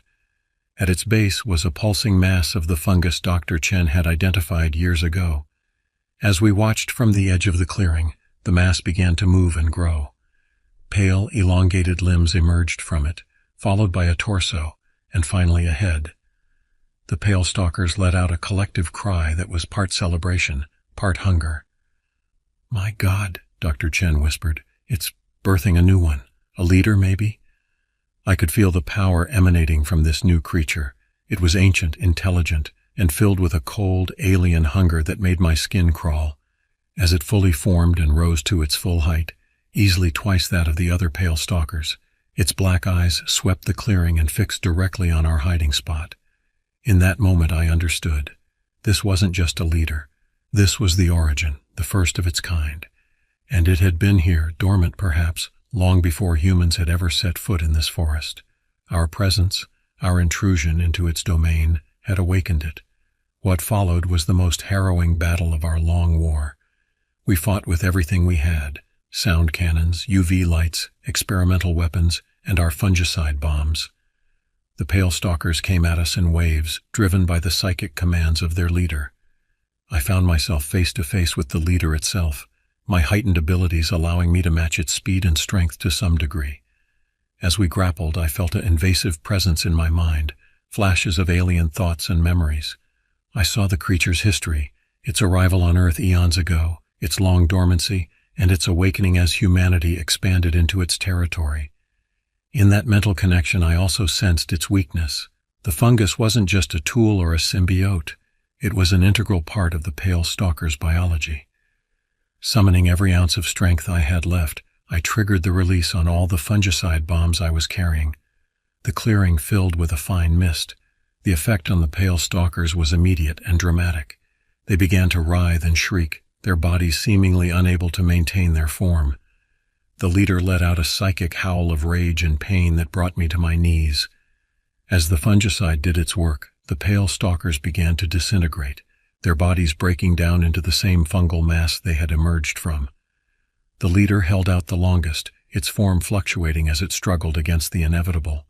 In its final moments, it locked eyes with me one last time. I felt a mix of emotions flood through our connection: rage, fear, and most surprisingly, a grudging respect. Then it was over. Where hundreds of Pale Stalkers had stood, there was now only a field of rapidly disintegrating fungal matter. The strange tree shuddered and collapsed in on itself, leaving behind a smoking crater. We had won, but the cost had been high.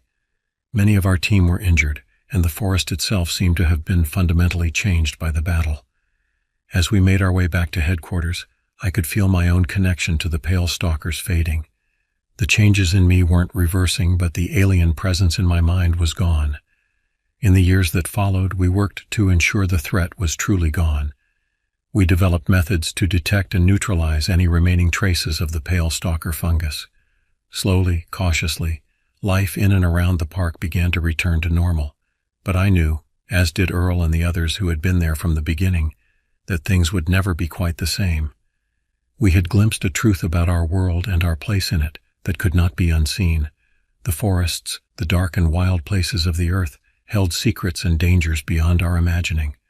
As I stand here now, an old man looking out over the forest I've protected for so long, I can still feel echoes of that connection to the Pale Stalkers. It reminds me to remain vigilant, to never take the peace and safety we've achieved for granted. For those who come to the park now, drawn by its beauty and the lingering rumors of its strange history, I have this advice: respect the wilderness, enjoy its wonders, but never forget that beyond the reach of your campfire's light, in the depths of the forest and the shadows between the trees, there may be things watching, things waiting. Not all of them are as benign as we'd like to believe, and not all monsters are myths. This is Donald Taylor, park ranger, survivor, and guardian of the borderlands between the known and the unknown, signing off for the last time. Remember my story and stay safe out there in the wild places of the world.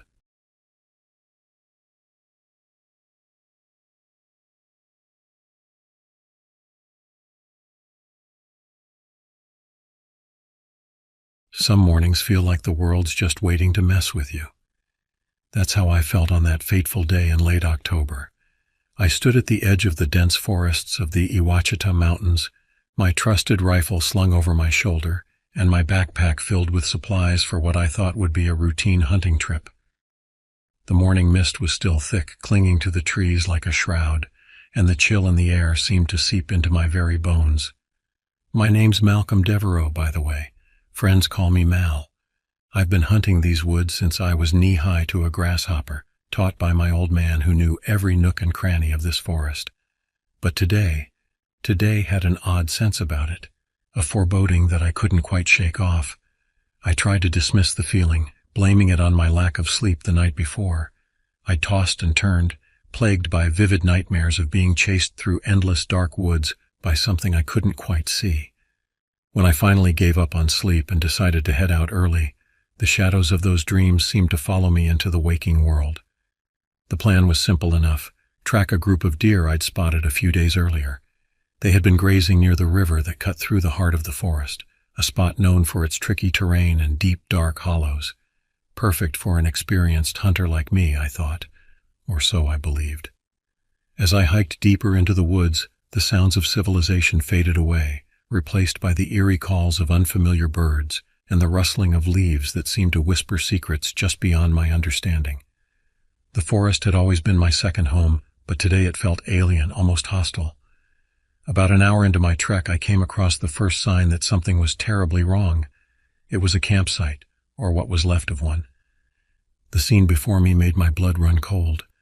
The site was torn apart as if a tornado had touched down in this one specific spot. Gear was scattered everywhere, some of it twisted beyond recognition. The tent lay in shreds, its fabric fluttering weakly in the morning breeze like the tattered wings of a dying moth. But it was what I didn't see that truly unsettled me. There was no blood, no signs of a struggle, just pure, methodical destruction. It made my skin crawl, raising goosebumps along my arms despite the layers I wore. I tried to rationalize it, tell myself it was just a bear. We'd had a few encounters around here before, after all. But deep down, I knew this was something different, something worse. I made a mental note to be extra cautious and moved on, my senses now hyper-alert to every snap of a twig, every rustle in the underbrush. The forest seemed to close in around me, the trees looming taller, their branches reaching out like gnarled fingers trying to snag my clothing. By noon, I had reached the river. The sun was high now, burning off the last of the morning fog, but it brought little comfort. I took a moment to rest, sitting on a fallen log and mechanically munching on a sandwich I'd packed. The river gurgled quietly beside me, a sound that would normally soothe me, but today it seemed to carry whispers, fragments of words just beyond my comprehension. That's when I saw it, tracks in the soft mud by the river's edge. But these weren't the familiar imprints of deer hooves I'd been following. These were something else entirely, larger, with clear indentations of claws that sent a shiver down my spine. My first thought was a bear, but something didn't feel right. The stride was too long, the impression too deep. Whatever had made these tracks was massive, far larger than any bear I'd encountered in these parts. Curiosity warred with caution in my mind. The smart thing would have been to turn back, to report what I'd found to the local rangers. But something compelled me forward, a need to uncover the truth behind these bizarre occurrences. I followed the tracks upstream, my rifle now clutched tightly in my hands rather than slung over my shoulder. The forest grew denser, the underbrush thicker, as if nature itself was trying to bar my path. Thorny vines snagged at my clothes, and more than once I had to detour around fallen trees that seemed to have toppled recently, their roots torn from the earth with violent force. The tracks led me to a cave entrance, half hidden by a curtain of vines and moss. It was like something out of a nightmare, a gaping maw in the side of the mountain that seemed to exhale a fetid, damp air that reeked of decay. I paused, considering my options. Every instinct screamed at me to turn back, to forget what I'd seen and return to the safety of town. Going into an unknown cave without backup wasn't just unwise, it was potentially suicidal. But the tracks were fresh, glistening with river water, and something told me I needed to know what was in there. With a deep breath to steady my nerves, I switched on my flashlight and stepped into the darkness. The beam of light seemed feeble against the oppressive blackness, barely penetrating a few feet ahead. The air was cooler inside, damp and heavy with the scent of wet stone and something else, something musky and animal that made the hairs on the back of my neck stand up. As I ventured deeper, the walls closed in, slick with moisture that gleamed in my flashlight beam. The cave was surprisingly large, opening up into a vast cavern that my light couldn't fully illuminate. Shadows danced at the edge of my vision, playing tricks on my mind. More than once I whirled around, certain I'd seen something move in my peripheral vision, only to find nothing but empty air. It was then that I found more signs of the creature. Deep claw marks scored the walls, some of them so high up that I had to crane my neck to see them. Whatever had made these wasn't just big, It was tall, far taller than any animal I knew of. But it was what I found next that turned my blood to ice in my veins. Scattered across the cave floor were bones. Some were clearly animal, the remnants of old kills. But others were undeniably human. Skulls grinned at me from the darkness, arm and leg bones lay in haphazard piles, and scraps of cloth still clung to some of the more recent remains.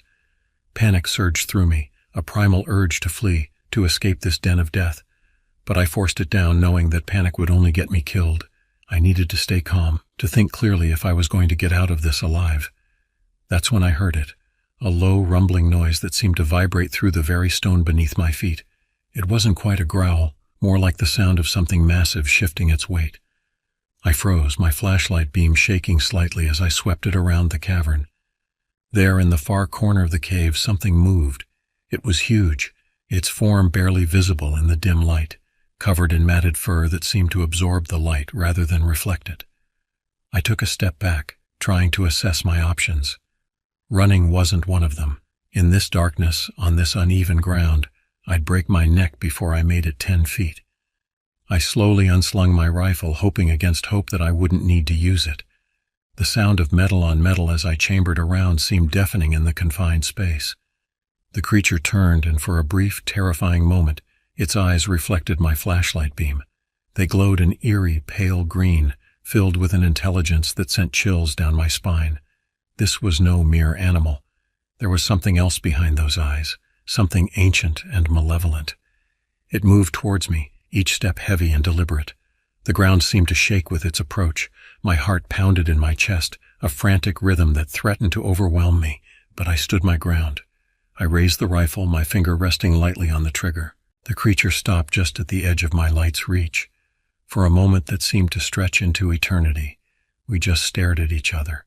I could hear its breathing now, deep and ragged, feel the warmth of its exhalations even from this distance. Then it lunged. I fired, the sound deafening in the enclosed space, the muzzle flash momentarily illuminating the cavern in stark relief. For a split second I saw the creature in its entirety, a nightmare-made flesh, all matted fur, razor-sharp claws, and a maw filled with teeth that would put a shark to shame. The creature let out a horrific scream, a sound that was equal parts rage and pain, more animalistic than anything I'd ever heard. It retreated into the darkness, and I took the opportunity to run. I bolted out of the cave, not stopping until I was well away from the entrance. I could still hear its screams echoing through the forest, a sound that I knew would haunt my dreams for years to come. I reached a clearing and collapsed, my lungs burning as I gasped for air. That's when I saw another hunter, Mike Reynolds, approaching. Mike was an old friend, someone I'd known since high school. He took one look at me, and his usual easygoing expression vanished. "Mal, you look like you've seen a ghost," he said, a half smile on his face that didn't reach his eyes. I quickly told him what had happened, the words tumbling out in a rush. I expected disbelief, maybe even laughter, but instead his expression turned deadly serious. "We need to get out of here," he said, scanning the woods with a wary eye. "There's been talk of something in these parts. People disappearing, bodies found mangled beyond recognition. I thought it was just rumors, ghost stories to scare the tourists. But now..." We made our way back to town, sticking to the main paths, our rifles at the ready. Every snapping twig, every rustle of leaves had us on edge. The sun was setting by the time we reached the edge of the forest, painting the sky in shades of blood red. The sense of relief as we stepped onto the paved road was palpable. We went straight to the sheriff's office. Sheriff Thompson was an old-timer, been in charge of law enforcement in our little town for as long as I could remember. He listened to our story, his face growing grimmer with each passing moment. "We'll send a team out to investigate in the morning," he said finally, his voice gruff. "For now, you two get some rest, and Mal," he added as we turned to leave, "maybe stay out of those woods for a while." That night, sleep eluded me. Every time I closed my eyes, I saw that creature, heard its bone-chilling scream. The shadows in my room seemed to move, to reach for me with clawed hands. I wasn't scared, not exactly. More unnerved, unsettled by the knowledge that something was out there, something that defied explanation. As the first light of dawn crept through my window, I made a decision. I needed answers. I needed to know what that thing was, and why no one had done anything about it before. Little did I know this was just the beginning. The horror that awaited me, that awaited our entire town, was beyond anything I could have imagined. But I'm getting ahead of myself. Let me tell you how it all unfolded, how a simple hunting trip turned into a nightmare that would change our lives forever. The next morning I went back to the sheriff's office, demanding to be part of the investigation. Sheriff Thompson was reluctant at first, but after seeing the determination in my eyes, he relented. "All right, Mal," he sighed, "but you follow our lead, understood?" I nodded, grateful for the opportunity to find answers. We headed out, a small group of armed men including myself, Mike, Sheriff Thompson, and a few deputies. The forest was eerily quiet, as if it knew something was coming. The usual chirping of birds and rustling of small animals was absent, replaced by an oppressive silence that seemed to swallow our footsteps. We reached the cave, and I led them inside. The bones were still there, a grim testament to the creature's existence, but the beast itself was gone. We found more evidence, shredded clothing, broken equipment, and deep claw marks on the cave walls, but no sign of the monster itself. As we emerged from the cave, one of the deputies, Carl Fisher, found something that made my blood run cold. Near the entrance was a strange, almost ritualistic arrangement of bones and sticks. "This isn't natural," Carl muttered, his face pale. "Someone, or something, put this here on purpose." We searched the surrounding area, finding more signs of the creature's presence, but no clear answers. It was as if it had vanished into thin air. The sheriff ordered us to fall back, our minds buzzing with questions and theories. Over the next few weeks, reports of missing persons increased at an alarming rate. Hikers, campers, even locals who lived on the outskirts of town, all vanishing without a trace. People were scared, and rightly so. The town formed a task force determined to track and eliminate whatever was lurking in those woods. I joined them without hesitation, driven by a need to understand, to end the threat. We scoured the forest day and night, setting traps, using bait, employing every hunting technique we knew. But the creature was elusive, almost intelligent in its evasion. We had a few close calls, glimpses of its hulking form moving through the trees, but never a clear shot. It was frustrating, exhausting work. Then one night it attacked. We were camped near the river, keeping watch in shifts. Around midnight it struck, swift and brutal. The camp was thrown into chaos. Screams pierced the night air, gunfire echoed through the trees, and the metallic smell of blood filled my nostrils. I fought to keep my composure, firing at the shadowy figure as it tore through our ranks. We lost 3 good men that night, their bodies ripped apart. It was a massacre that would haunt me for years to come. We regrouped, licking our wounds, but morale was shattered. The creature had become more than just a threat. It was a nightmare made flesh. We held a meeting, debating our next move. Some wanted to abandon the hunt, to leave the town to its fate. But I couldn't do that. I'd seen too much, knew too much. We had to stop it. We set out again, this time with a new plan. We would lure it into a trap, using ourselves as bait. It was risky, but we were desperate. We chose a clearing, set up camp, and waited. The night was tense, every sound amplified, every shadow suspect. I barely breathed, my rifle ready. Around 2 a.m. it came, silent, deadly, but we were ready. The moment it entered the clearing, we opened fire, a barrage of bullets lighting up the night. The creature roared, a sound of pure rage and pain that shook the very ground. It charged, but we stood our ground, determined to end this once and for all. Finally, after what seemed like an eternity, it fell, collapsing in a heap. We approached cautiously, weapons trained on its still form. It was huge, covered in thick matted fur, its body riddled with bullets. I nudged it with my boot, and it didn't move. We'd done it. The nightmare was over. We reported our success to the sheriff, who was both relieved and horrified by the creature's appearance. It was unlike anything anyone had ever seen, a monstrous amalgamation of bear, wolf, and something distinctly inhuman.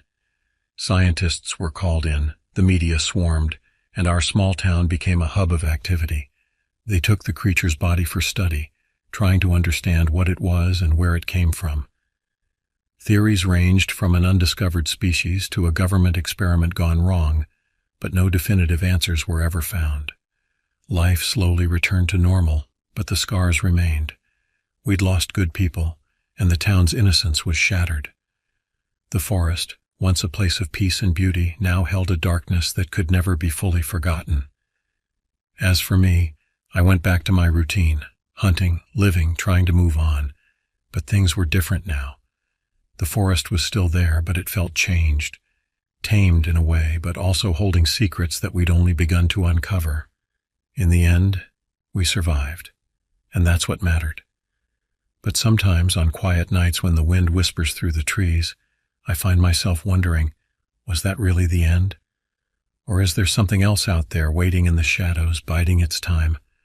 I hope I never have to find out, but if I do, at least now I know we're stronger than we think. We can face the darkness and come out the other side, changed, scarred, but alive. And in this world, with its hidden terrors and unknown threats, sometimes that's the best we can hope for.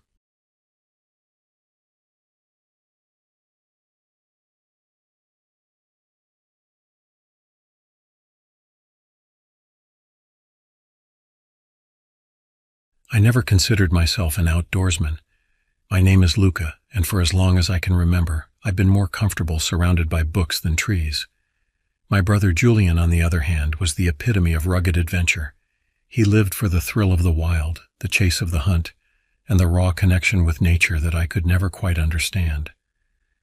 It was a crisp autumn morning when Julian called me, his voice brimming with excitement. "Luca, I've got an idea," he said, barely containing his enthusiasm. "How about you join me on a hunting trip this weekend? Raccoon Creek State Park. It'll be great." My initial reaction was to decline politely.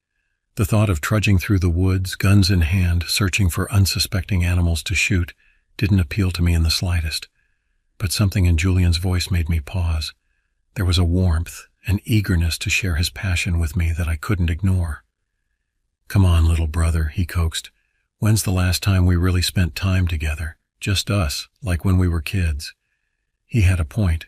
Our lives had taken different paths, and the close bond we once shared had been stretched thin by time and distance. Perhaps this was an opportunity to reconnect, to bridge the gap that had grown between us. "All right," I found myself saying, surprising both Julian and myself. "I'll come, but don't expect me to be any good at this." Julian's laughter boomed through the phone. "Don't worry, I'll teach you everything you need to know. Pack warm clothes and sturdy boots. I'll pick you up Friday after work." As I hung up the phone, a mix of excitement and apprehension washed over me. What had I just agreed to? The idea of spending a weekend in the wilderness was both thrilling and terrifying. I tried to push away the nagging fear in the pit of my stomach, focusing instead on the prospect of bonding with my brother. Little did I know that this decision would change the course of our lives forever. Friday afternoon arrived quicker than I had anticipated. I stood on the curb outside my apartment building, a duffel bag at my feet, feeling woefully unprepared for what lay ahead.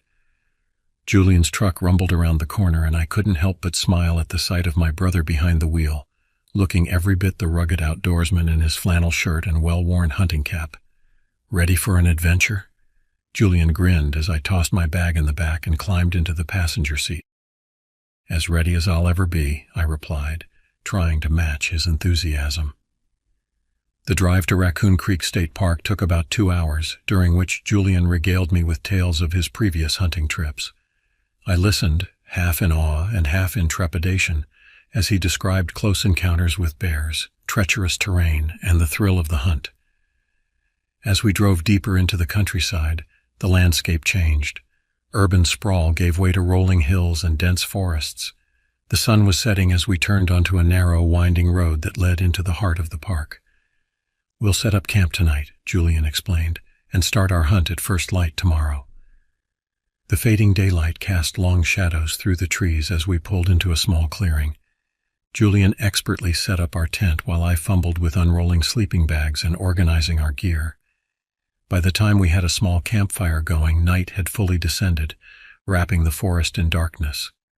Sitting by the fire, roasting hot dogs on sticks like we used to do as kids, I felt a warmth that had nothing to do with the flames. This was nice, I thought. Maybe this trip wasn't such a bad idea after all. "So, little brother," Julian said, his face flickering in the firelight, "are you ready for tomorrow? I nodded, trying to project confidence I didn't quite feel. As ready as I can be. You'll have to show me the ropes, though. Julian's eyes gleamed with excitement. Don't worry, I've got you covered. We'll start with the basics: tracking, stealth, and most importantly, safety. The woods can be dangerous if you're not prepared. As Julian continued to explain the intricacies of hunting, I found my attention wandering. The forest around us seemed to come alive in the darkness. Shadows danced at the edge of our campsite, and unfamiliar sounds echoed through the trees. A twig snapped somewhere in the darkness, making me jump. Julian noticed my unease. Relax, Luca. It's probably just a raccoon or a deer. Nothing to worry about out here. I nodded, trying to shake off the feeling of being watched. It was just my imagination, I told myself. Just the unfamiliarity of the wilderness playing tricks on my mind. As we turned in for the night, crawling into our tent and zipping ourselves into our sleeping bags, I couldn't shake a gnawing sense of foreboding. The excited anticipation I had felt earlier had been replaced by a creeping dread. Something about this forest felt wrong. But I pushed the thought aside, chalking it up to my city-dweller nerves. Tomorrow would be better, I told myself as I drifted off to sleep. Tomorrow, in the light of day, these irrational fears would dissipate. Little did I know that the true horrors awaiting us made my nighttime anxieties seem like child's play in comparison. The shrill beep of Julian's watch alarm jolted me awake. For a moment I was disoriented, the unfamiliar surroundings of the tent confusing my sleep-addled brain. Then reality set in. I was in the middle of the woods, about to embark on my first hunting trip. Julian was already up, his sleeping bag neatly rolled. "Rise and shine, little brother," he said, his voice low but filled with excitement. "The deer won't wait for us." I groaned, fumbling for my glasses. The air inside the tent was crisp, and I could see my breath forming small clouds. Outside, the pre-dawn world was still shrouded in darkness. We emerged from the tent into the gray light of early morning. The forest was alive with sound, birds chirping their morning songs, small animals rustling in the underbrush. Julian moved with purpose, checking his rifle and packing a small backpack with supplies. "Here," he said, handing me a rifle of my own. "Remember what I taught you about gun safety. Always treat it as if it's loaded even when you know it's not." The weight of the gun in my hands felt alien and slightly terrifying. I nodded, trying to project a confidence I didn't feel. We set off into the woods, Julian leading the way. He moved with a grace that belied his large frame, each step calculated and silent. I, on the other hand, felt like a bull in a china shop, every twig snap and rustled leaf sounding like a gunshot in the quiet forest. As we walked, Julian pointed out various signs of animal activity: tracks in the soft earth, bark rubbed off trees by deer antlers, droppings that indicated recent passage. I tried to absorb it all, but my mind was overwhelmed by the sheer amount of information. The sun had fully risen by the time we reached a small clearing. Julian held up a hand, signaling me to stop. He crouched down, examining something on the ground that I couldn't see. "Deer tracks," he whispered. "Fresh ones. They passed through here not long ago." I nodded, trying to see what he saw in the seemingly unremarkable patch of earth. We continued on, moving even more cautiously now. The forest seemed to close in around us, the trees growing denser, the underbrush thicker.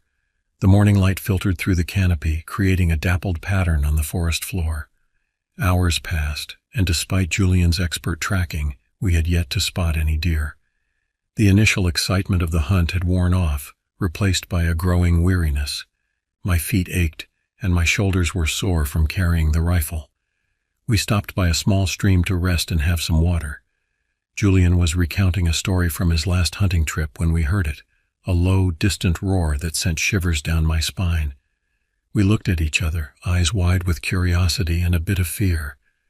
"What was that?" I whispered, my heart suddenly racing. Julian frowned, his brow furrowed in concentration. "Probably a bear," he said, but he didn't sound entirely convinced. "They're not uncommon in these parts." We listened intently, but the sound didn't repeat. After a few minutes, Julian shrugged it off. "Come on," he said, standing up. "Let's keep moving." As we continued our hunt, I couldn't shake the unease that had settled over me. That sound. It hadn't seemed like any bear I'd ever heard of. But then again, what did I know? I was a city boy, out of my element in these woods. Little did I know that this was just the beginning. The true horrors that awaited us in the depths of Raccoon Creek State Park were beyond anything I could have imagined. As the day wore on, the forest seemed to change.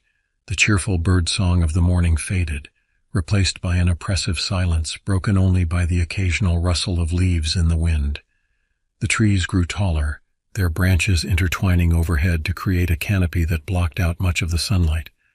I found myself jumping at every snap of a twig, every rustle in the underbrush. Julian, noticing my unease, tried to reassure me. "It's just the forest, Luca," he said, his voice low but steady. "Nothing to be afraid of." But I couldn't shake the feeling that we were being watched. More than once I thought I saw movement out of the corner of my eye, only to turn and find nothing there. The shadows seemed to move of their own accord, twisting and writhing in ways that defied natural explanation. As the sun began to set, casting long shadows through the trees, Julian suggested we head back to camp. I agreed, relieved that our day was coming to an end without any incidents. We were about halfway back when we heard the roar again, much closer this time. It was unlike anything I'd ever heard, deep and guttural, resonating through the forest. Julian and I exchanged nervous glances. "Let's pick up the pace," he said, his voice tight. We walked faster, the forest growing darker with each passing minute. The roar echoed again, closer and more menacing. My heart pounded in my chest as I scanned the trees, trying to locate the source. Then we saw it. Emerging from the shadows was a creature unlike anything I'd ever seen or imagined. It stood on two legs, towering over us at nearly 8 feet tall, with a grotesque, muscular body covered in matted fur. Its face was a twisted amalgamation of animalistic features, sharp, protruding teeth, a snout like a wolf, and eyes that glowed with an eerie, unnatural light. For a moment, time seemed to stand still. Julian and I stood frozen, our minds struggling to comprehend the horror before us. Then, with a roar that shook the very ground beneath our feet, the creature charged. Julian raised his rifle, but the creature moved with terrifying speed, swiping the gun from his hands with a powerful blow. Julian was thrown to the ground, and the creature turned its attention to me. Frozen in fear, I could barely react as it lunged at me. I stumbled back, falling and dropping my rifle. Julian, dazed but determined, grabbed his hunting knife and charged at the creature, slashing at its legs. The creature roared in pain and turned on him, swiping with its massive claws. Blood sprayed from Julian's chest as he fell back, gasping and clutching his wound. The sight of my brother's blood snapped me out of my paralysis. I scrambled to my feet, adrenaline surging through my veins. I grabbed the rifle, aimed, and fired. The shot echoed through the forest, hitting the creature in the shoulder. It howled in pain, but it wasn't enough to stop it. The creature lunged at Julian again, tearing into him with ferocious intensity. "No!" I screamed, firing again and again. The bullets seemed to slow it down, but they weren't enough to kill it. Desperation took over as I looked for anything that could help. My eyes landed on a large, jagged rock nearby. I grabbed it and charged at the creature, swinging with all my might. The rock connected with its head, and the creature staggered, dazed. I kept swinging, fueled by a mix of fear and rage. Finally, with one last blow, the creature collapsed to the ground, motionless. Breathing heavily, I dropped the rock and rushed to Julian's side. He was bleeding profusely, his eyes glassy and unfocused. "Hold on, Julian," I said, trying to staunch the bleeding with my hands. "You're going to be okay." Julian's breathing was shallow, and I could see the life draining from his eyes. "Run, Luca," he whispered. "Get out of here." "No, I'm not leaving you," I said, tears streaming down my face. But it was too late. Julian's body went limp, his eyes staring blankly into the darkening sky. I stayed there for what felt like hours, holding Julian's lifeless body, too shocked and horrified to move.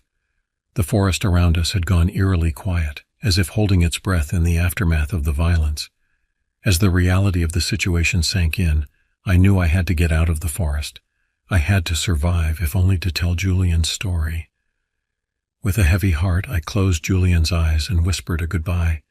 Then, grabbing the rifle, I made my way back towards the camp, moving as quickly and quietly as I could. Every rustle, every shadow made my heart race, but I forced myself to keep going. When I finally reached the campsite, I collapsed to the ground, exhausted and traumatized. But I knew I couldn't stay there. Whatever that creature was, there might be more of them out there. With trembling hands, I packed up what I could carry and headed for the truck. As I drove away from Raccoon Creek State Park, leaving behind the body of my brother and the monster that killed him, I knew that my life would never be the same. The horrors I had witnessed in those woods would haunt me forever, a constant reminder of the thin veil that separates our world from the unknown terrors that lurk in the shadows. The drive back to civilization was a blur. My hand shook on the steering wheel, and every shadow on the road seemed to morph into the shape of that monstrous creature. I drove through the night, afraid to stop, afraid to close my eyes lest the horrors I'd witnessed play out again in my mind. As dawn broke, I found myself pulling into the parking lot of the local police station. My clothes were caked with dirt and blood, Julian's blood, and my eyes were wild with fear and lack of sleep. The desk sergeant looked at me with alarm as I stumbled through the door. "I need help," I croaked, my voice hoarse from screaming and crying. "My brother, he's dead. There was a creature in the woods." What followed was hours of questioning, disbelief, and barely concealed skepticism. I told my story over and over to patrol officers, detectives, and eventually to park rangers. They listened with furrowed brows and exchanged glances that spoke volumes about their doubts. "Mr. Castellano," the lead detective said, his voice gentle but firm, "I understand you've been through a traumatic experience, but what you're describing, it's not possible. There are no creatures like that in Raccoon Creek State Park or anywhere else for that matter." I wanted to scream, to shake them, to make them understand. But I could see in their eyes that they had already made up their minds. In their world of facts and evidence, there was no room for monsters in the woods. They sent a search party to the location I described. They found Julian's body, mauled and torn in a way that they attributed to a bear attack. But the creature's body was gone. The only evidence of its existence was a patch of matted fur caught on a nearby branch, and even that was dismissed as belonging to a known animal species. In the days and weeks that followed, I tried to piece my life back together. But how do you move on when you've seen the impossible? How do you return to normal when you know that the world is not what you thought it was? I attended Julian's funeral in a daze, barely registering the sympathetic words and comforting touches of friends and family. They all believed the official story, a tragic hunting accident, a bear attack gone horribly wrong. Only I knew the truth, and the weight of that knowledge was almost unbearable. Nights were the worst. Every time I closed my eyes, I saw the creature's glowing eyes, heard its bone-chilling roar.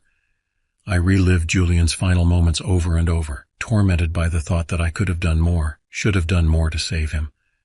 I sought help, of course. Therapists listened patiently as I recounted my story, but I could see the disbelief in their eyes. They spoke of trauma-induced hallucinations, of the mind's ability to create fantastic scenarios to cope with unimaginable loss. But I knew what I had seen. The creature was real, and it was still out there. Months passed, and I found myself withdrawing from the world. I quit my job, unable to concentrate on mundane tasks when I knew there were monsters lurking in the shadows. I spent countless hours researching cryptozoology, folklore, and unexplained phenomena, desperate for any information that might shed light on what I had encountered. Late one night, as I pored over yet another obscure forum discussing strange sightings in the area around Raccoon Creek, I received an email from an anonymous sender. The subject line read, "I believe you." With trembling hands, I opened the message. It was short, just a few lines. "I know what you saw in the woods. You're not alone. If you want answers, meet me at the old Millers Creek Bridge tomorrow at sunset. Come alone." My heart raced as I read and reread the message. Could this be the validation I'd been seeking, or was it a trap, set by the creature or its kin? Despite my fears, I knew I had to go. I needed answers, needed to know that I wasn't losing my mind. The next day, as the sun began to set, I found myself standing on the old wooden bridge spanning Millers Creek. The air was thick with tension, and every rustle in the nearby bushes made me flinch. "You came," a voice said behind me. I whirled around to see an old man emerging from the shadows. His face was weathered, his eyes haunted by something I recognized all too well. "Who are you?" I asked, my voice barely above a whisper. "Name's Frank," he replied. "And like you, I've seen things in these woods that no one believes." Over the next hour, Frank told me a story that chilled me to the bone. He spoke of an ancient evil that had lurked in the forests of this region for centuries. Native American legends warned of shape-shifting beasts that preyed on the unwary. Early settlers told tales of monstrous creatures glimpsed in the wilderness. "What you encountered," Frank said, his voice low and urgent, "is just one of many. They're out there, hiding, waiting, and they're getting bolder." I listened, captivated and terrified, as Frank revealed a hidden world of monster hunters and occult researchers who had been tracking these creatures for generations. He offered me a choice. I could try to forget what I'd seen and return to my old life, or I could join their ranks and help protect others from the horrors that lurked in the shadows. The decision was easy. I couldn't forget, couldn't unsee what I'd witnessed. Julian's death would not be in vain. In the years that followed, I dedicated my life to hunting the creatures that stalked the wilderness.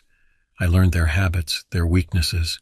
I trained in combat and survival skills, honing my body and mind into a weapon against the darkness. But even as I grew stronger and more capable, the nightmares never fully faded. Every time I ventured into the woods, I felt the weight of Julian's absence. His final words, "Run, Luca, get out of here," echoed in my mind. But I couldn't run, not anymore. I returned to Raccoon Creek State Park many times over the years, always searching for signs of the creature that had taken my brother's life. Though I never encountered it again, I found evidence of its presence. Strange tracks, mutilated animal carcasses, and whispered stories from terrified hikers. As I write this account, years after that fateful hunting trip, I do so with a sense of urgency. The world needs to know the truth about what lurks in the shadows.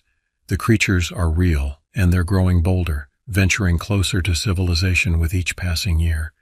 To those who read this, I offer a warning. Be vigilant. The wilderness holds secrets darker and more terrifying than you can imagine. And to those who, like me, have seen the truth and lived to tell the tale, I extend an invitation. Join us. Help us fight back against the darkness. For Julian, for all those who have fallen victim to these monsters, and for the safety of those who remain blissfully unaware of the dangers that surround them, we must continue our hunt. The creatures of the night are real, and we are the thin line of defense between their world and ours. The hunt that changed everything continues, and this time, we're the predators. Years passed, and my life became consumed by the hunt. Each excursion into the wilderness was a dance with death, a constant battle against the horrors that lurked in the shadows. I wasn't alone in this fight. Frank introduced me to a network of hunters, each with their own terrifying encounters, each driven by a need for answers or revenge. We tracked creatures across the country, shapeshifters in the Pacific Northwest, amphibious horrors in the Louisiana bayous, and things that defied description in the deserts of the Southwest. With each encounter, we grew stronger, smarter, but the nightmares never stopped. One crisp autumn morning, almost a decade after Julian's death, I found myself back in Raccoon Creek State Park. The familiar scent of pine and decaying leaves brought a flood of memories, both cherished and horrific. I wasn't here by chance. Reports of missing hikers and strange animal attacks had drawn me back to where it all began. As I trekked through the dense forest, every sense on high alert, I couldn't shake the feeling that I was being watched. The shadows seemed to move of their own accord, just as they had on that fateful day years ago. But this time, I was ready. A twig snapped behind me, and I whirled around, rifle at the ready. There, emerging from the underbrush, was a creature that haunted my dreams. It was larger than I remembered, its matted fur streaked with gray, its eyes glowing with malevolent intelligence. For a moment we stared at each other, predator and prey, though it wasn't clear who was which. With a bone-chilling roar it charged, but I was no longer the frightened, inexperienced city dweller I had once been. I dodged its initial attack, firing off several rounds that found their mark. The creature howled in pain and fury, but it didn't go down. What followed was a brutal, desperate fight. Claws raked across my back, tearing through my protective gear. I emptied my clip into the beast's chest, but still it came. In a last-ditch effort, I pulled the silver knife Frank had given me years ago. Just in case, he had said with a knowing look. As the creature lunged for my throat, I drove the blade deep into its heart. A sound like no earthly animal could make erupted from its maw. It thrashed and convulsed, its form seeming to blur and shift before my eyes. Then, with a final, pitiful whimper, it lay still. Breathing heavily, bleeding from numerous wounds, I stared at the creature's lifeless form. After all these years, I had finally avenged Julian. But as I looked at the monster, I felt no triumph, only a profound sadness. This creature, terrible as it was as much a part of nature as the deer we had once hunted. In destroying it, had I restored balance, or simply perpetuated a cycle of violence? As if in answer to my unspoken question, a rustling in the nearby bushes caught my attention. There, watching me with glowing eyes, was a smaller version of the creature I had just slain. Its offspring, perhaps, or its mate. For a long moment we regarded each other. Then, with a soft growl, it retreated into the shadows of the forest. I realized then that my hunt would never truly be over. These creatures, whatever they were part of a world far older and more complex than I had ever imagined. My role was not to eradicate them, but to maintain a delicate balance, to protect those who wandered unknowingly into their domain. As I made my way out of the forest, battered and bloodied but alive, I thought of Julian. I hoped that somewhere, somehow, he could see that his sacrifice had not been in vain. His death had set me on this path, had opened my eyes to a hidden world of wonder and terror. I returned to my life as a hunter, but with a new perspective. I began to document my experiences, to reach out to others who had encountered the unexplainable. I started a sanctuary for those traumatized by encounters with the unknown, a place where they could find understanding and support. And on quiet nights, when the moon is full and the wind whispers through the trees, I sometimes find myself drawn back to Raccoon Creek State Park. I walk the familiar trails, my senses alert for any sign of danger. But I also take time to appreciate the raw beauty of the wilderness, to remember the joy Julian found in these woods. For in the end, I've learned that the world is far stranger and more magnificent than most people ever realize. There is darkness, yes, but there is also wonder. And as long as there are those of us willing to stand guard at the boundary between the known and the unknown, humanity will continue to thrive, blissfully unaware of the horrors that lurk just beyond the firelight. The hunt that changed everything continues, not just for me, but for all those who have glimpsed the truth of our world. We are the watchers in the night, the guardians of the threshold. And though the cost is high and the work never-ending, we persevere. For Julian, for ourselves, and for the delicate balance between two worlds that must be maintained. As I write these final words, I can hear the call of the wild outside my window. The hunt beckons, as it always does, and I, as always, am ready to answer.